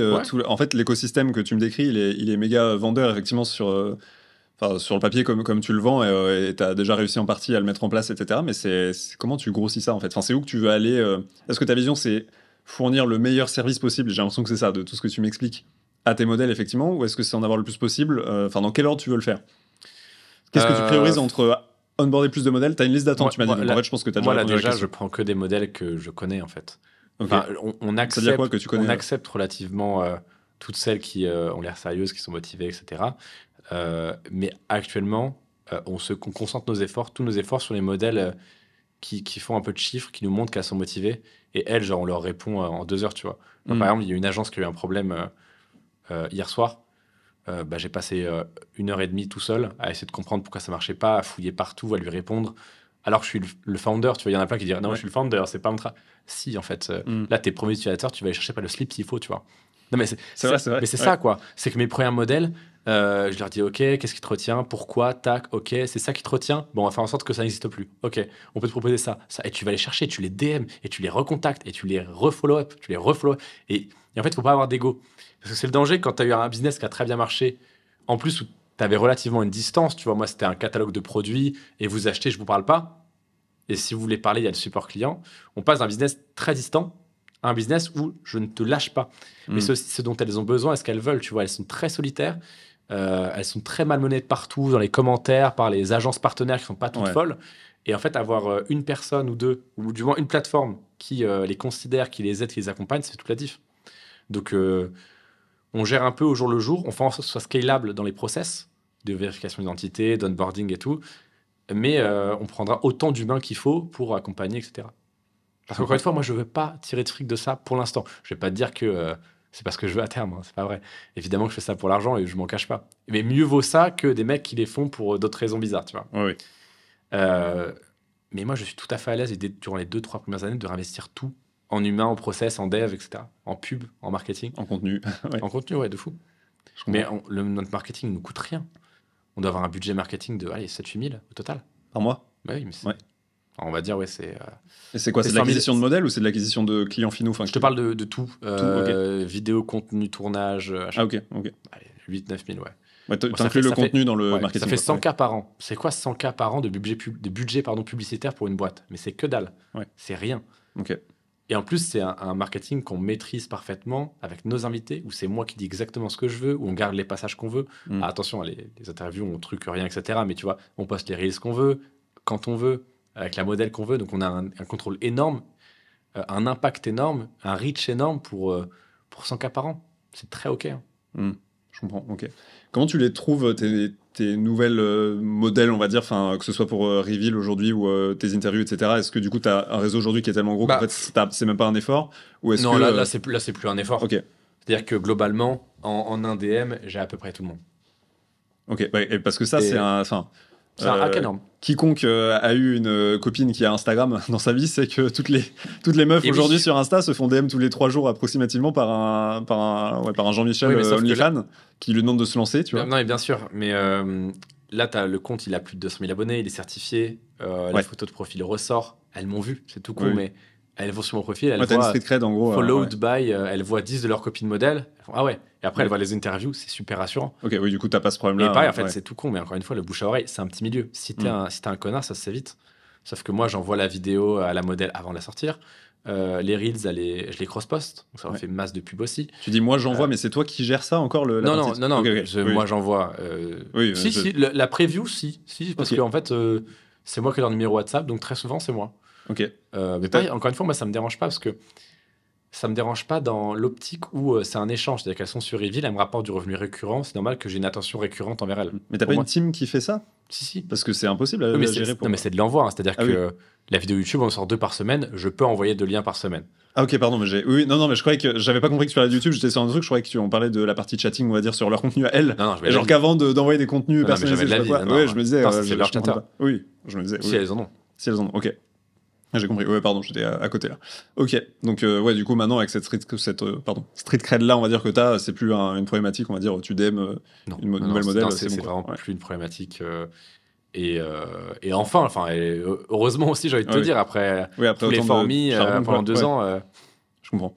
Et du coup, on parlait, tu parlais, on va dire, du fait que c'était l'argent qui te motivait aussi. Est-ce que c'est le goal? C'est quoi ton objectif à 5 ans? Est-ce que c'est un montant de patrimoine ou de chiffre d'affaires ou de profit par mois, par an, etc. Est-ce que c'est un nombre de modèles aidés, un nombre de, je sais pas, d'agences ou d'élèves que tu as eu sur tes coachings, tes formations? Enfin, c'est quoi le goal un peu? Comment tu mesures? C'est quoi ta métrique un peu que tu regardes tout le temps?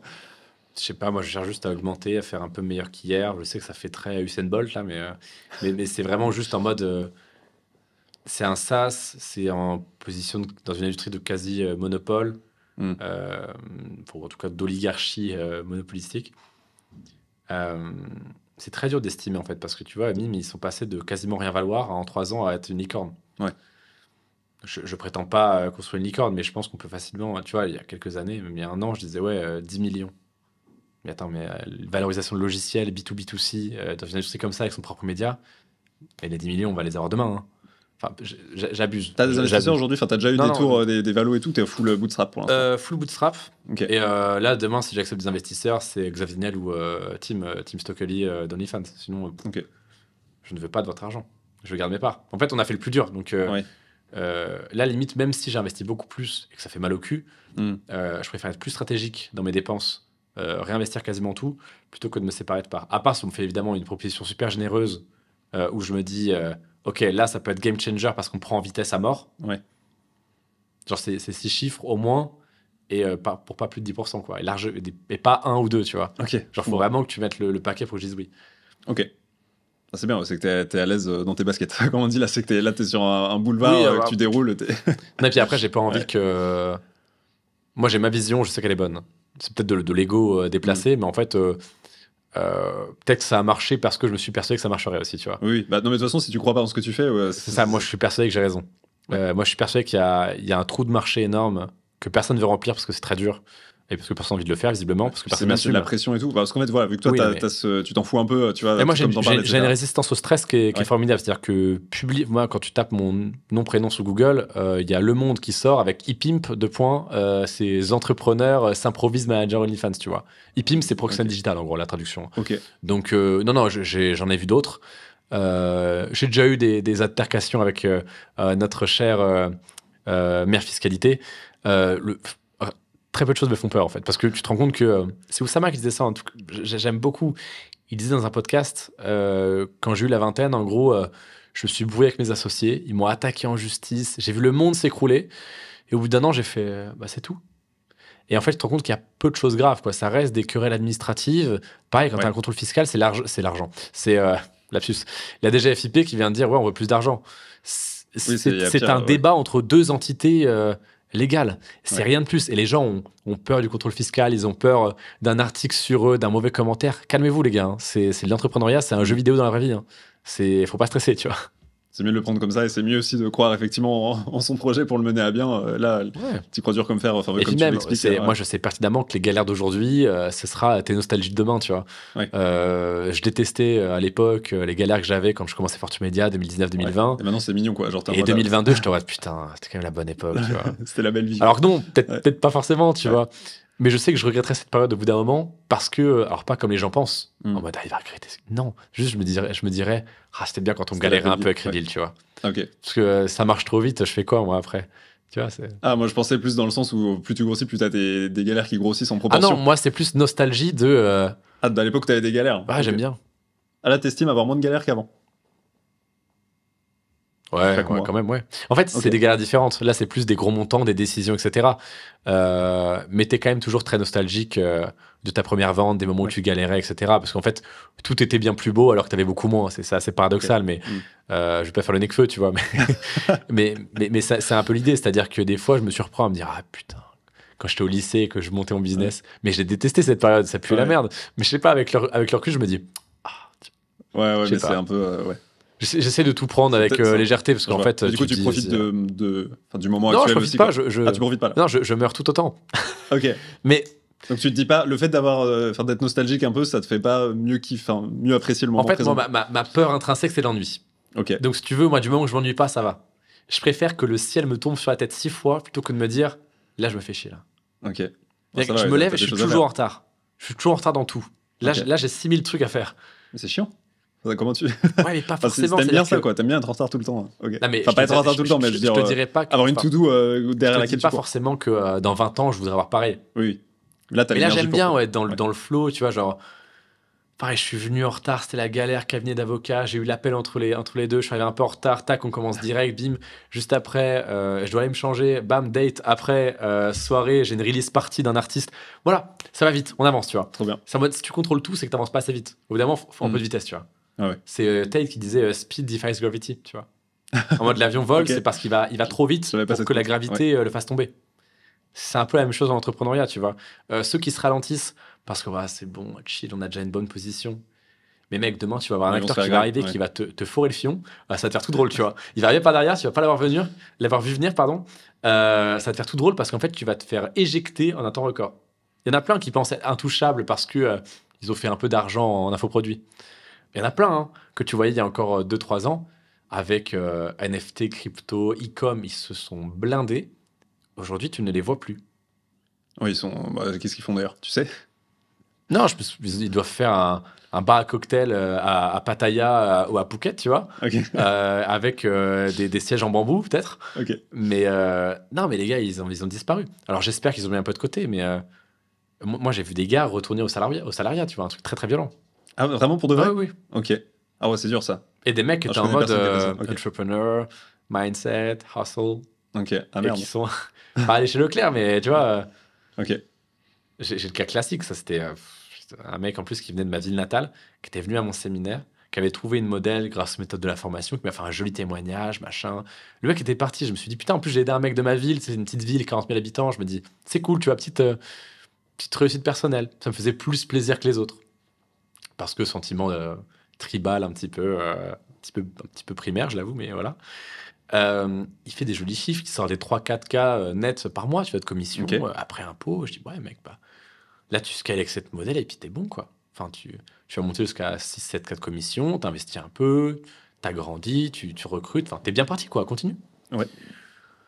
On se revoit 2 mois après, je dis, bah alors t'en es où? Je le croise au hasard, tu vois, alors que j'étais revenu dans ma ville natale, je le croise au hasard, je dis, bah attends, t'en es où là? Il me fait, ouais, non, là, c'est compliqué. Pourquoi c'est compliqué? Enfin, le marché s'écoule pas comme ça, quoi. C'était combien de temps après, t'as dit? 2-3 mois, ok. Dans le genre. Et il me dit, ouais, bah en fait, non, mais. Et je vois qu'il y a un truc. Je dis, mais raconte-moi, c'est bon, tu peux me le dire. Non, mais en fait, c'est un peu dérapé avec la modèle. Je suis allé la voir, il s'est passé ce qui s'est passé. Elle m'a pété une crise de jalousie, puis elle a voulu arrêter. Et depuis, j'ai plus de modèle. Aïe, aïe, aïe. Je dis, ouais, mais mec, t'as tout ce que tu mérites. Oh putain, T'es exactement le profil t'es devenu exactement le profil que je déteste dans le FM. C'est-à-dire que tu mêles pro et perso de manière très très bizarre. Tu grides, tu cèdes à tes pulsions animales et tu perds ta source de revenus de 4K par mois. Mérité. Ah ouais, ok. Et retour à bouger des palettes, quoi. Ok, ah, c'est violent là, ok. Ouais, mais est-ce que c'est pas mérité, tu vois, Mais tu penses qu'il y a une grosse proportion de gens qui se lancent dans ce business-là pour ces raisons-là qui sont pas les bonnes. Bien sûr, mais en fait, parce que l'OFM, c'est... comment je peux dire ça? La quintessence du statut masculin. C'est-à-dire que tu travailles dans le X, c'est stylé. Tu fais beaucoup d'argent, c'est stylé. T'as le côté un peu voyage, lifestyle, c'est stylé. Tu travailles avec des meufs très très jolies, c'est stylé. En plus, vois leur contenu X, adulte, machin. T'es leur manager. Le côté, c'est un peu comme manager d'artiste. En fait, tu coches plein de cases où en fait, c'est des cases de Lego. Tu les coches toutes. Ok. Et t'as plein de mecs qui se dirigent vers cette industrie pour ça, quoi. Oui, qui se prennent la réalité après du terrain. En fait, ce ne sont pas des entrepreneurs, ni des capitalistes, ni des chefs d'entreprise, ni des businessmen, tu vois. Et ils sont persuadés que si, tu vois, parce qu'ils ont vu le Loup de Wall Street et ils se sont dit, ouais, moi, je peux faire pareil, ouais, tu vois. Ok. Ouais, ça doit faire mal. Ouais, après mérité, tu vois. Ouais, bon, ok. Je comprends. Écoute, Manoa, tu dois partir après pour une raison très importante, comme tu disais. Oui. On arrive gentiment vers la fin, mais c'était trop cool. Enfin, moi, j'ai appris plein de choses sur cette. Merci beaucoup pour l'invitation. Sur cette industrie que je connaissais pas. Je m'étais pas trop spoil parce que effectivement, t'as fait pas mal d'interventions. T'as parlé d'M6. Allez voir, voilà, si ça vous intéresse, je mettrai en description. La vidéo sort dimanche. J'espère que tu la mettras. Voilà. Bah, ça sortira bien après. L'autopromo sauvage. Non, mais bien sûr, si ça y sera, mais ça sortira bien après, en l'occurrence, cet épisode-là. Mais voilà, moi, mon but aussi aujourd'hui, c'était de dédramatiser un peu, on va dire, cette industrie-là que beaucoup de gens, parce que du coup, l'audience ici, c'est pas forcément celle, on va dire, à qui tu parles habituellement, on va dire. Donc bon, après, si vous connaissez des modèles sur ces plateformes-là ou des gens qui voudraient se lancer, bah voilà, dites-leur de ping Manoa, il saura les aider d'une manière ou d'une autre. Mais voilà, j'espère qu'en tout cas, ça en aura aidé certains à mieux comprendre comment est-ce qu'on pouvait vivre d'autres manières, en fait, des réseaux sociaux, quoi, finalement. Donc j'ai l'impression que c'est ce que tu fais à merveille et que tes modèles en profitent aussi. Ouais, j'espère. En tout cas, c'est ce que j'essaie. On n'a pas eu le temps d'en parler aussi de comment les modèles géraient ça un peu de leur côté sur les plateformes et tout. Peut-être que je recevrai un jour ici. Je verrai si c'est intéressant, si vous le demandez. J'essaierai peut-être de. Je t'appellerai, je te dirai. Tu penses je peux te mettre en relation, ouais. Mais du coup, question, justement, excellente transition, question que je pose à tous mes invités. Qui est-ce que tu me verrais inviter, on va dire, à ta place maintenant que tu veux une modèle ou tu veux quelqu'un de l'industrie corpo? Non, plutôt quelqu'un qui crée du contenu, donc pas forcément modèle, mais peut-être soit qui. Non, franchement, n'importe quel reco, pas forcément modèle, mais modèle, why not, si tu penses qu'il y a des choses intéressantes. Pour rester dans mon univers, je vais dire Carla Vix. Je sais pas qui c'est. Ce qui est une grosse modèle française que j'aime bien. Ok. Écoute, Carla, comment? Vix. Carla Vix. Si tu nous entends. Non, mais ça peut être marrant. Enfin, tu vois, après, c'est littéralement ce que tu fais déjà sur Fortu Media. Je tente des vues sur un plateau, là. C'est vrai, c'est pas faux. Non, si ça vous intéresse, voilà, je suis curieux de voir les retours déjà sur cet épisode. J'espère que ça vous aura plu autant qu'à moi. Moi, j'ai appris plein de choses. Bravo pour ta rapidité d'exécution, encore une fois, sur ces 2 dernières années. Là, ce qu'on peut te souhaiter, du coup, c'est de cartonner sur Reveal. Sur Reveal. Voilà, Reveal à fond. C'est Reveal. Une balle. Trop bien. Si ça vous intéresse de voir voilà, comment ça se passe, un peu les coulisses de cette industrie-là, côté modèle aussi, notamment Fortu Media, voilà, tous les liens seront en description. Est-ce que tu as un réseau, on va dire, ou un... Ouais, Fortu Media sur Insta. En premier. Ouais, voilà, Fortu Media en description. Et puis on arrive gentiment à la fin. Encore une fois, merci Manoa, c'était trop merci cool. à toi. Merci d'avoir fait le déplacement, c'était le méga rush, mais franchement, content que tu aies fait le déplacement pour ça, c'était trop cool. Merci beaucoup. À très bientôt, j'espère. Merci. Et si l'épisode vous a plu, n'hésitez pas à vous abonner. À vous abonner, exactement. C'est ça qu'il fallait dire. Et à mettre les 5 petites étoiles sur les plateformes audio pour ceux qui nous écoutent. Merci beaucoup et à bientôt sur un prochain épisode de Solo Créa. Ciao, ciao.